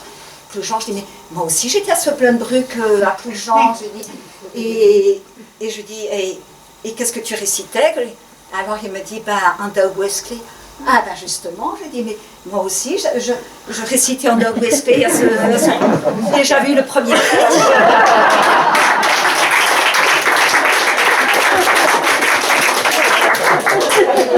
Et donc un jour on a raconté ça à Gourante, et donc du coup on a essayé de retrouver le texte, parce que nous on n'avait plus le texte. Et voilà, on a retrouvé la version en français en fait je crois, et Gourante nous l'a traduite en breton, je ne sais pas si c'était exactement la version d'alors. Et après on l'a retrouvée en breton, mais celle-là c'est bon. Et donc on a essayé de la réapprendre en breton. Bon, il y aura peut-être... des oublis quelquefois, enfin on serait indulgent. En Doug Wesley indro, awa kwezet varoven en guerilla dien. Ne oan ket gwez da chom var gore an dien. Na da neu e bars. Ken teo a ken gwalch ewa egis ar lechit eus kanal a berra. Un jour, 2 grenouilles tombèrent tête la première dans une jatte de crème, et elles n'arrivèrent plus à rester à la surface tellement le liquide était épais et mou. comme les bouts de la berbrac, a ajouté Gulran. E penkenta o doa ojet o fachu, a beptu hag enea, evit klas tostat eus bord ar gerin, kazek. Kaer o doa lakea biar, ne zeon ket en araog da genadre. Sanka dunna en dien, a diesor diesa dezo del er o ven Herméas evit tenna o halan. Ber oa varno, tos da vuga. Donc au début, elles essayèrent de sortir de là en agitant leurs pattes de devant, de derrière, en vain. Elles n'arrivèrent pas à sortir, elles s'enlisaient, elles s'enfonçaient de plus en plus. Elles allaient rendre bientôt leur dernier souffle. Malavaras unan eus an daou o eskle degile, men n'out ket gwez da badout ken. Ne dal ket ar boan din storm. E maon o von da lesker va bram diveza. Gwellor ganeo merveilliostu eget en em skuiza evit nentra. Kenavo barados. Haget e d'antran beuzet en dien. Donc la première dit à l'autre, je n'en peux plus, j'abandonne. À quoi bon essayer alors que on ne survivra pas? J'en peux plus. Kenavo, je vais rendre mon dernier souffle. Kenavo, paradis, paradis. Et là-dessus, elle s'enfonça, elle se laissa glisser au fond de la jatte. Ar gweskleal da lavaret, due ar gweskleret de bardono. Kenno ke oa emmo, a deze lakiad un bra benag ene ben, neze kete leral. Me yontao as turmo ouz an ankou, bete garmaro, nio ketou spendin. L'autre grenouille, plus persévérante et peut-être plus obstinée, se dit « rien à faire, pas moyen d'avancer dans cette matière. Pourtant, bien que la mort soit proche, je lutterai jusqu'à mon dernier souffle. Je refuse de mourir une seconde avant que mon heure ait sonné. » Age, o dirasti, o lakabea, o ojal, adi ojal, e boyo you arao. Age bo oyu adre, e ben, age lost, aga fringa, aga rual, alaka bear, alaka tro, arribota, quella marelle. Elle continua à s'agiter et à barboter au même endroit sans avancer d'un pouce pendant des heures et des heures. Na choma serino, digor varnauer. Wad. De te wa en dien da veza amon. Dre force ribota.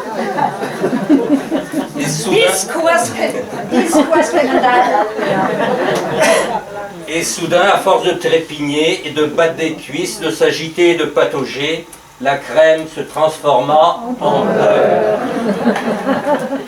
Age o rinkla varanamon, o lamat eus argegit, a daoud argear, el mikap, a fragal, croix.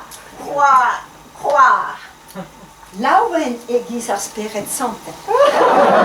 Surprise, la grenouille fit un bond et patinant arriva au bord de la jatte. De là, elle rentra chez elle en coissant joyeusement.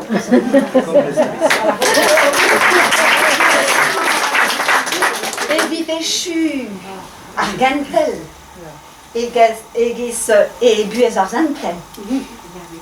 Dalrom songe, essor et au clem, et get kaut point. En conclusion, la leçon, comme dans la vie des saints, souvenons-nous, il est plus facile de se plaindre que de se battre.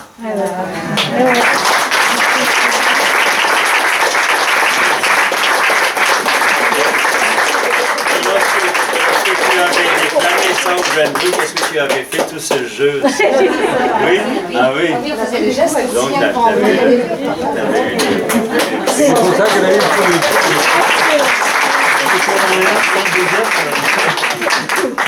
Et on arrive maintenant donc à la fin, à l'essoufflement de ce premier Glenbrook, vers 1968. Donc Charles ici, Andréou, va nous raconter la suite. Alors, moi, en 68, j'y étais pas encore. Je pense qu'il y a d'autres personnes comme Jean-Pierre Thomas qui étaient peut-être à l'époque, qui étaient peut-être même président en 68, non? Pas encore. Non, c'est l'amiral Douvet qui était président. Ah, c'était l'amiral Douvet.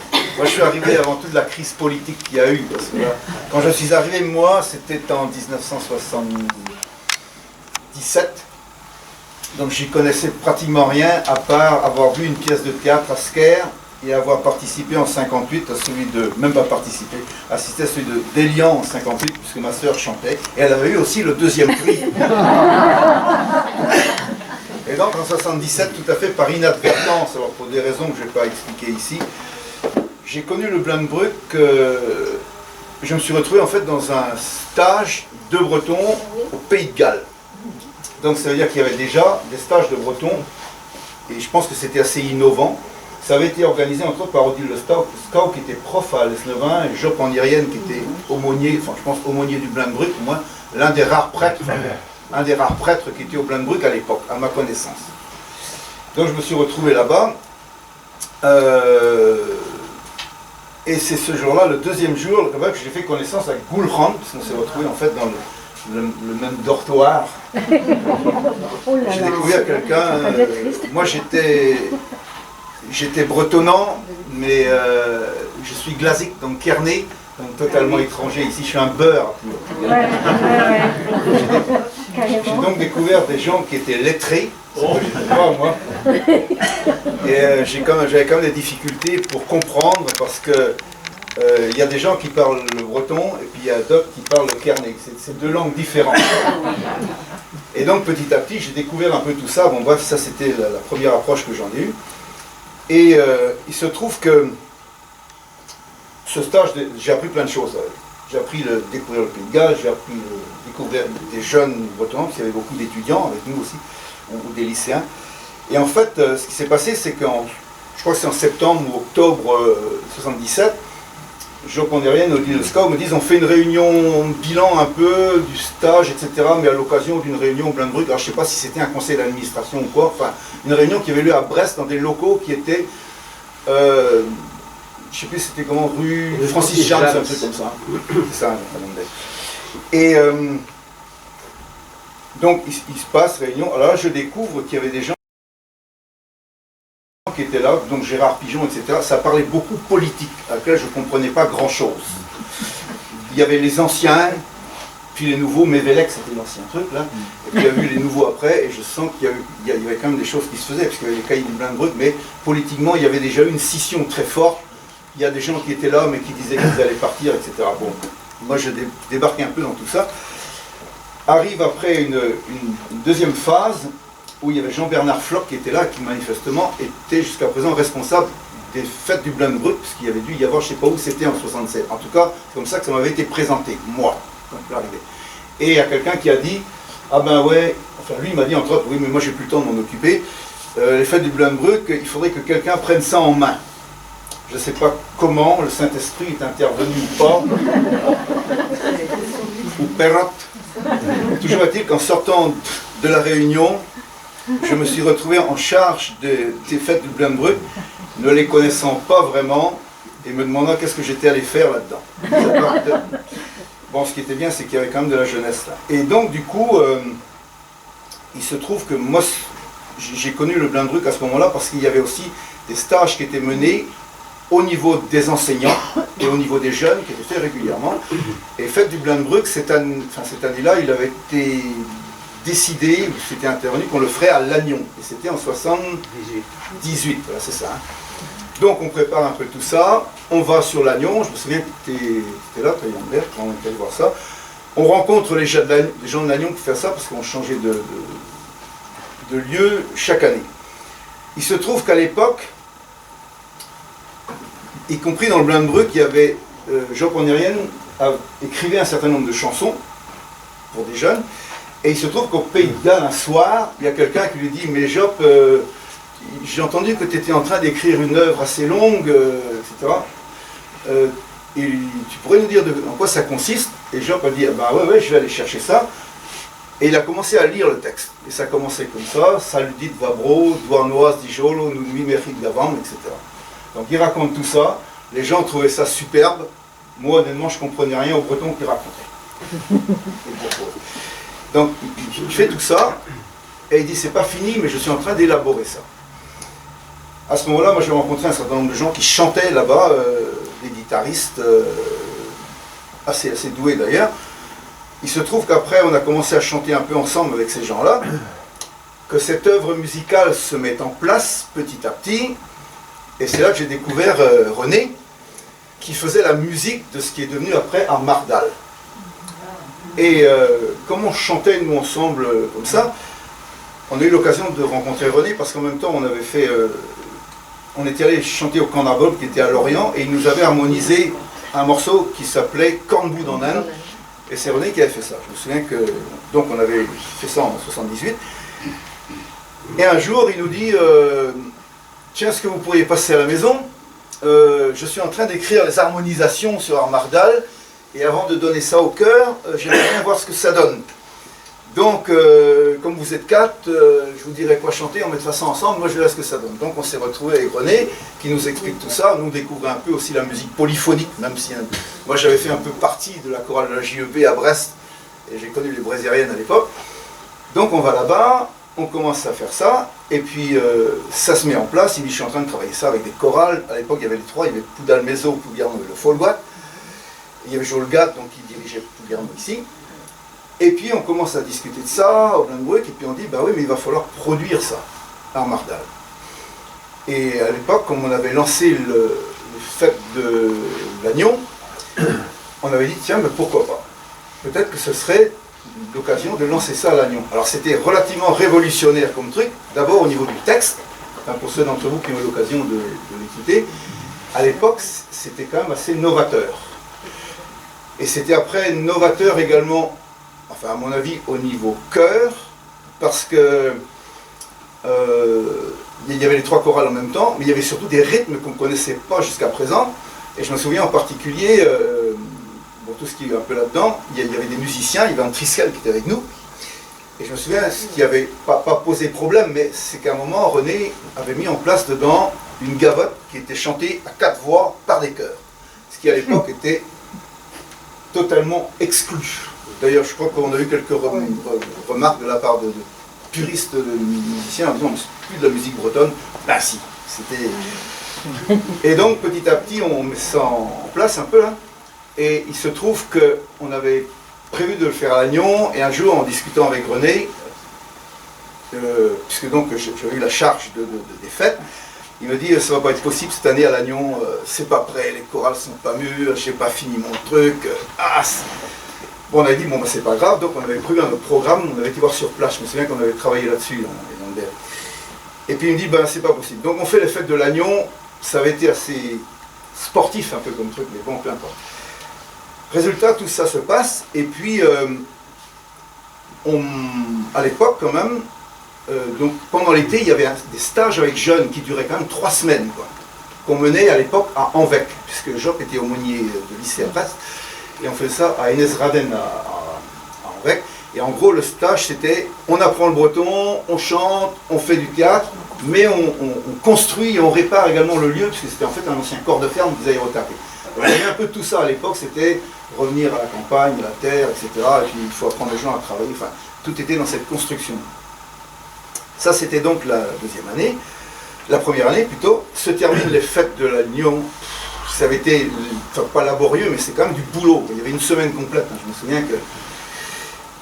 Et deuxième année, on s'est dit, on est allé là-bas en Trégor, c'est quand même loin, donc on a essayé la deuxième année de se rapprocher un peu d'ici. Et on est tombé sur Plougastel. On a dit, à Plougastel, l'avantage c'est que c'est à côté de Brest, on connaît, on travaille à la maison, c'est quand même plus facile. Et donc, pendant ce temps-là, on continue à travailler sur de la musique, puisque on avait commencé à enregistrer des chants de Youn Guernic, etc., là, pour des adolescents. Et on a fabriqué une cassette qui servait en fait dans les écoles après, on essayait de vendre, de distribuer, pour que les gens aillent à la découverte de ça et puissent le chanter. Résultat, on continue les stages, donc pour des jeunes, des stages pour des profs, et René Vess se met en place à peu près à cette période-là, hein, qui était une revue pédagogique. Toi, tu as dû travailler là-dessus, puis je crois qu'il y avait d'autres profs, je me souviens, Joblinet, Guy Lascaux, beaucoup. On lance là-dedans. Et puis, on continue le travail avec René, là, sur la musique, il dit, alors, est-ce que l'année prochaine, est-ce que ça va être bien, etc. Résultat, on arrive à programmer ça, qui, à l'époque, était quand même l'œuvre majeure qu'on avait pour les fêtes du Blanbrug, la création d'Armardal, qui était quand même assez novateur dans le truc. Résultat, on arrive à le faire à Plougastel après bien des péripéties, on ne va pas tout évoquer ici, mais ça a été un peu la mise en place a été assez laborieuse. Hein. Et on crée ça à Plougastel pendant ce deuxième Blanbrug qui a eu lieu à ce moment-là. Et je crois que c'était le premier week-end. Bon, on l'a fait, on est allé jusqu'au bout, ça a été parfois borderline, mais n'empêche que ce qui est sûr, c'est que je pense que ça a ouvert une porte dans la musique chorale et dans les textes qu'il y a pu avoir au niveau musical à ce moment-là. Ça a été un des grands moments sur une semaine de ça, et on avait dû chanter à cette époque-là, donc c'était le Blanbrug qui produisait les choses, donc avec l'ensemble choral, et puis donc les Triskel qui étaient en fait embauchés, quoi, et puis René en fait qui pilotait toute la partie musicale de ça. Et on a également chanté à Quimper à ce moment-là, puisqu'on avait un contrat avec les fêtes de Corbeil. On était allé les voir, on leur avait proposé ça, et ils avaient dit ok. Alors, en 2 minutes, je peux vous raconter Quimper, ça avait été un peu épique parce que, du coup, on a réussi à avoir la cathédrale pour faire ça, ce qui était déjà bien. Et à l'époque, Marie Kermarek, qui était productrice à FR3, avait dit, mais si vous faites ça à Quimper, à la cathédrale, FR3 va filmer, quoi. On vient, on met le paquet. Donc elle a poussé à Rennes, et FR3 a dit, dans ce cas-là, nous on met le paquet, on vous éclaire la cathédrale, ils ont envoyé 70 kg de lumière là-dedans, il y avait des projecteurs partout, et on envoie un camion régie, 3 caméras, etc., donc pris en direct, etc. Nous, quand on est arrivé là-dedans, ça faisait un peu peur hein, de voir tout ça, on dit, mais nous, c'est bien. Alors, moi, je chantais avec eux, là, et arrivé le jour de la répétition, 2h30, ils avaient installé les choses, les techniciens, où ils étaient en train de faire, et se pose la question, maintenant qu'est-ce qu'on fait? On devait répéter le samedi après-midi, mais la cathédrale était ouverte pour les visites. Et donc la grosse question, qu'est-ce qu'on fait? Est-ce qu'on ferme la cathédrale pendant qu'on répète? Mais dans ce cas-là, les gens ne peuvent pas visiter. Ou est-ce que les gens viennent, mais ça va perturber les répétitions? Et puis on a dit, ben tant pis, on répète, et les gens rentrent dedans. Donc c'est ce qu'on a fait, comme on pouvait. Ça a été la meilleure chose qu'on ait faite, puisque en fait ça nous a fait une publicité, et le soir c'était plein. Bon, à Plougastel, on a eu d'autres problèmes, puisqu'on avait joué aussi Buez Michel en noblesse, cette année-là. Et donc on a vu des gros problèmes, parce que la pièce ne plaisait pas non plus au clergé et à certains paroissiens de Plougastel, si bien qu'il y a eu des grosses difficultés, entre autres avec Vicente Seité, qui avait dû passer 5 heures au téléphone un jour avec Géoponiérien pour essayer de le convaincre qu'il ne fallait pas jouer la pièce, qui était injurieuse pour la foi, etc. Problème avec l'évêché, qui également sort une lettre à lire dans toutes les églises du canton, en disant aux gens, il ne faut surtout pas aller voir la pièce, c'est immoral. La plus belle publicité. On n'a jamais eu une si bonne publicité. On avait fait des efforts pour la pub, mais heureusement que l'évêché est venu nous aider. Et budgétairement, ça nous avait aidé également pour la pièce. Il y a eu quand même une scission dans le clergé, parce qu'il y a beaucoup de prêtres progressistes, des aumôniers en particulier, qui étaient au contraire favorables à cette pièce contre les traditionnalistes. Voilà, donc les scissions ne datent pas au départ de Hérode, ça continue par la suite. Voilà, donc le Blanbrug en fait a aidé à lancer tout ça, et c'est vrai qu'après l'ensemble choral a suivi là-dessus. créer d'autres choses. Il y a eu Varvar d'Armor, je pense que ça a ouvert la porte et ça a permis en fait de lancer tout ça. Donc il y a eu ça, et on suivit après d'autres choses, en particulier des cantiques nouveaux qui ont été écrits à l'époque, parce qu'on a toujours les cantiques qu'on avait autrefois, et à l'époque on disait mais il n'y a plus grand chose, aujourd'hui il y a des nouveaux rythmes dans la musique, il y a des nouvelles choses, et Job entre autres avait écrit, il n'était pas le seul, et il y avait déjà eu un cantique qui s'appelait Agéparo en Néol, qui a dû sortir dans les années 70, dans le premier, qui avait été sorti par les Brésilariennes. Ah oui. Ah.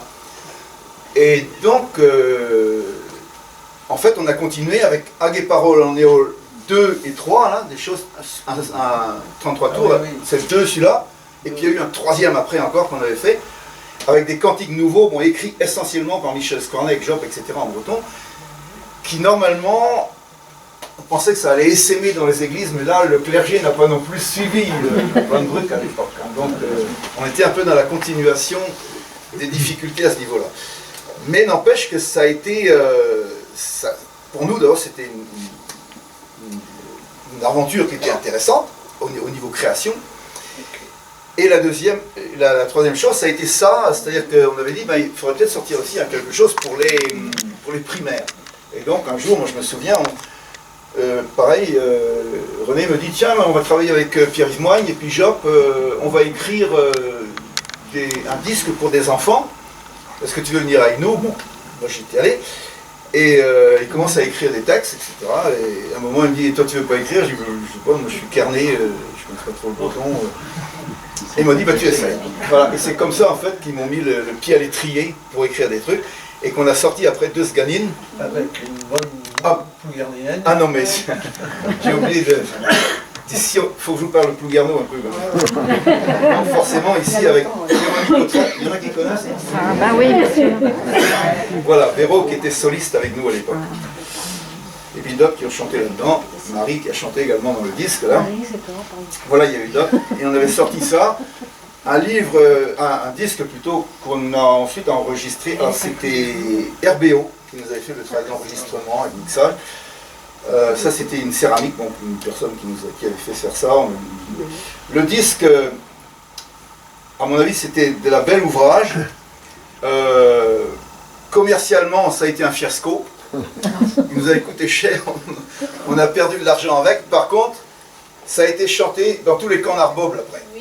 Ah, donc je pense qu'il y a des gens qui ont pris le disque et puis après ils ont fait des cassettes et puis dans les écoles ils ont dû donner ça à des copains, ils ont appris les chants, on a retrouvé ça au camp Narboble.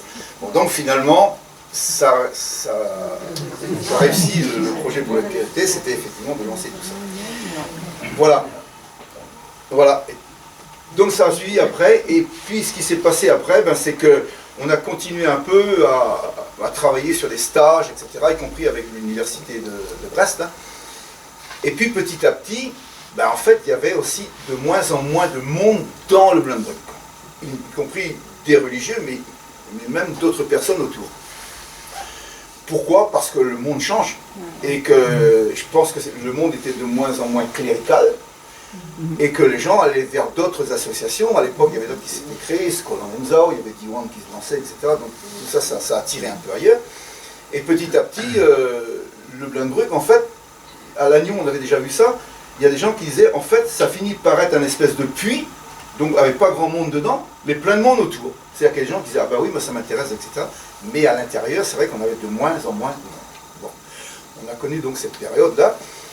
Il se trouve qu'à l'époque, comme on travaillait en VEC, là, on faisait des stages l'été et Job avait voulu souhaitait qu'on trouve un autre lieu ailleurs et qu'on retape en fait un lieu qui servirait que pour le Blunbrück, pour que ce soit facile. Bon, on avait trouvé un endroit à Braspark qu'on avait commencé à construire, qu'on avait mis hors d'eau. Et est arrivé un moment, on a dit, bon ben maintenant, qui reste dedans? Ben, les troupes, il n'y en avait pas tant que ça. Plus tant que ça d'intendance. Et du coup, par épuisement, le fait qu'on n'arrivait plus à regrouper, à avoir assez de monde, petit à petit, ben, les choses se sont éteintes, ou au moins sont restées comme ça. Moi, je pense que ça a quand même diffusé. Il y a eu des choses qui se sont faites, puis après, ben, en fait, il y a d'autres qui ont pris le relais. Quoi. Moi, je me dis aujourd'hui qu'il y a des tas d'associations qui ont repris les idées du Blunbrück. Les idées ne sont pas perdues. Voilà. Et puis après, ben voilà, ça s'est ça s'est perdu un petit peu dans les sables, comme disait le père Marx, avec des choses qui ont été reprises ou continuées un peu par ailleurs. Voilà. Vous avez peut-être des questions. Oui. Ouais. Voulez-nous quelques questions, quelques remarques avant de conclure. Et Coulron, Oui. j'ai promis de me tourner avec mon petit. Ah oui, d'accord. Raconte alors l'histoire du C'est-à-dire prix. qu'on voit Coulron tous les jeudis à Ménéam pour une représentation. Là. Oui. Et en début de saison, tu avais parlé, donc avec Jo et Jean, de cette soirée ce soir. Et donc tu évoquais donc qu'ils viennent. Et à ce moment-là, il y a Jean-Jacques qui est avec nous aussi, qui joue avec nous, qui dit « Mais moi aussi, j'ai gagné au Blindbruck de Bougeon. » Et en fait, on voulait donc... Alors, il ne pouvait pas être là ce soir, mais quand même, quand tu le sors, au moins c'est visuel, vous verrez. Montre-le alors, dis-moi gagnant. Alors, il a dit souvenir, voilà ce qu'il m'a écrit, années 60, je pense, j'avais 8 ans. Alors, sélection à Scolar-Broise dans la même école que Jean à Kerlouan, au final à Bougeon. Alors, après, il met un tiret, poème, donc ça explique bien ce que dit Mijo, avec geste. Avec geste. En néostique. Et après, très important pour les gens des pagans de Kerlouan, déplacement en car avec les parents. Un événement, vu la distance à l'époque, pour aller à Ploujean. Et donc le prix, premier ou deuxième, il ne sait plus de la catégorie, une poterie en Rio. Je pense qu'il y avait un... Et qu'il garde précieusement le prix. Bravo. D'autres personnes? Ah oui. Montre alors. Alors, on a eu Bilzig de Fanchalet, un très beau roman en breton, qui a été réédité par Scolar-Broise. D'autres personnes dans la salle, sûrement, oui. Alors moi, Plougarneau, en 1967, j'ai pu rappeler Yar Biou Or. Et j'ai eu le deuxième prix de la... Ah,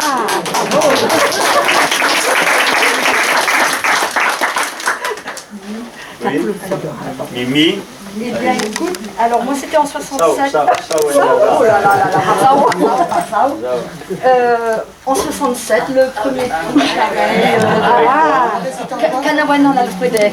En Alfreder. Kanawen en Alfreder. En Alfreder, ça peut être Kanawen en Alfreder. Et toi, voilà, prix de ce livre-là. Tu avais eu ce prix ou tu avais Non, c'était le livre sur lequel travailler. Comment? Oui, j'ai la récité. Ah, regardez. C'est tout.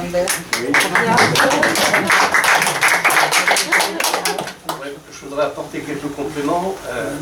Moi j'étais au Blindbruck de 68 à 83, 4, 5, quelque chose comme ça. Ouais. J'ai été présent 3 ans à la demande de Job lorsque Gérard Pigeon a quitté le Blindbruck. Mais une chose qui n'a pas été dite tout à l'heure, l'un des grands apports du Blindbruck à la culture bretonne, c'est la création des chorales polyphoniques en langue bretonne, qui n'existaient pas de façon permanente avant le premier concours de 1905. Et donc le concours qui a duré jusqu'en 68 et qui a effectivement été repris depuis. 68, c'est un moment clé pour le Blindbruck. Le père Marc en parle dans son ouvrage. En fait, il y a eu mai 68 et donc des tas d'idées nouvelles qui sont arrivées et le combat entre les traditionalistes et les modernes a connu vraiment un moment d'intensité, il y a eu une véritable rupture à ce moment-là. Et donc tout devait changer et le Blindbruck s'est engagé sur une critique de la fête. Ah oui. Les fêtes en Bretagne étaient folkloriques et tout le discours était de dire mais il faut s'adapter au temps d'aujourd'hui. La majorité des Bretons habitent en ville. Le Blindbruck était un mouvement essentiellement d'inspiration rurale. Si on continue comme ça, c'est fini. Donc il faut aussi créer une culture bretonne pour la ville. Et la ville parlait français. La campagne parlait breton, la ville parlait français. Et donc c'est pour ça qu'ont été lancés les cahiers de Blenbruck, nouvelle formule à partir de 1970, à l'issue de l'université d'été de Vannes. Et il y a tout un volant de gens, et notamment du clergé, qui a quitté. Moi, je me souviens du moment précis de la rupture. C'était l'université d'été de Saint-Brieuc en fin août 69. Nous, on était toute une bande de jeunes, là. Et on avait servi de troupe de choc pour faire la majorité.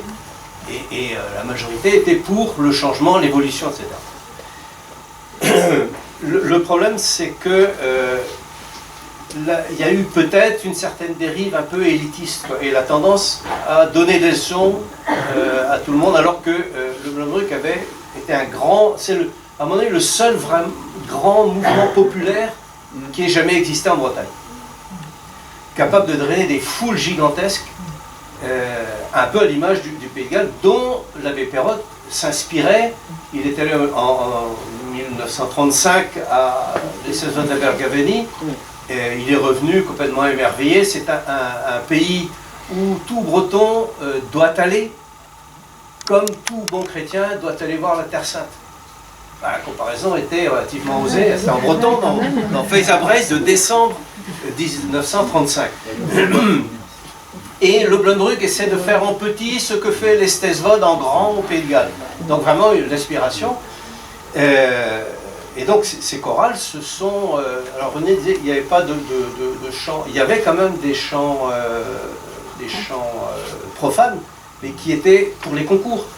Vasibian, Potré de Roscoe, Entriangé, c'est plus chrétien, mais Kimiad, Mevanouï, qui est devenu Kimiad, qui sont considérés, enfin, Vasibian, pour un Léonard, c'est presque le deuxième chant national. C'est un chant gallois. Premier. Oui, premier. Mais le nombre de gens qui savent que c'est un chant gallois est très rare. Et donc, 68, ça a été l'abandon des concours de chorale, qui, à mon sens, était aussi une erreur, parce que on mettait beaucoup moins de gens dans le coup. Et pour finir, parce que je ne veux pas prolonger de trop,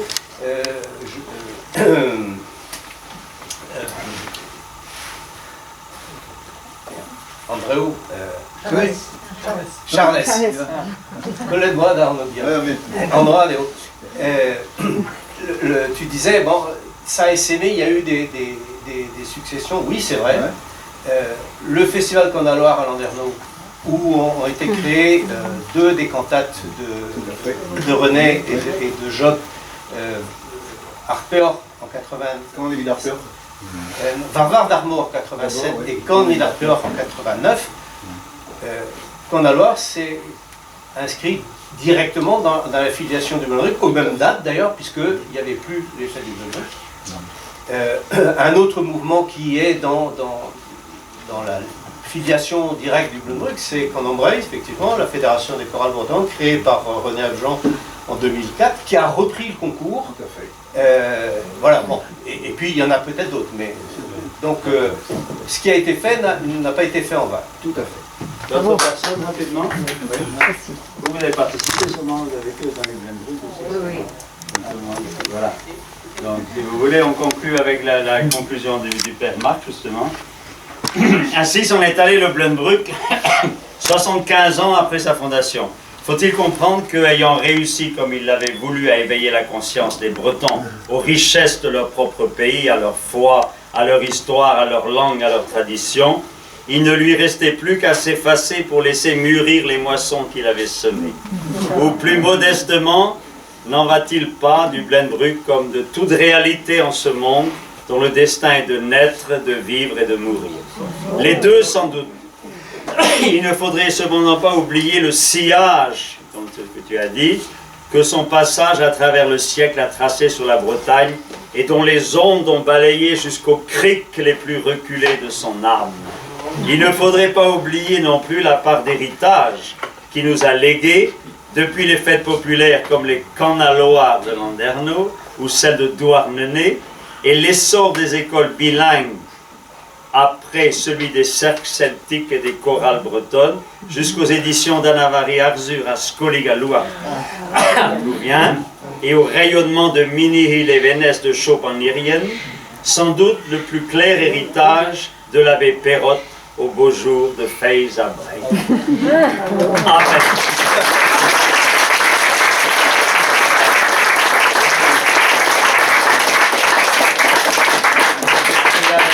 Amen. Também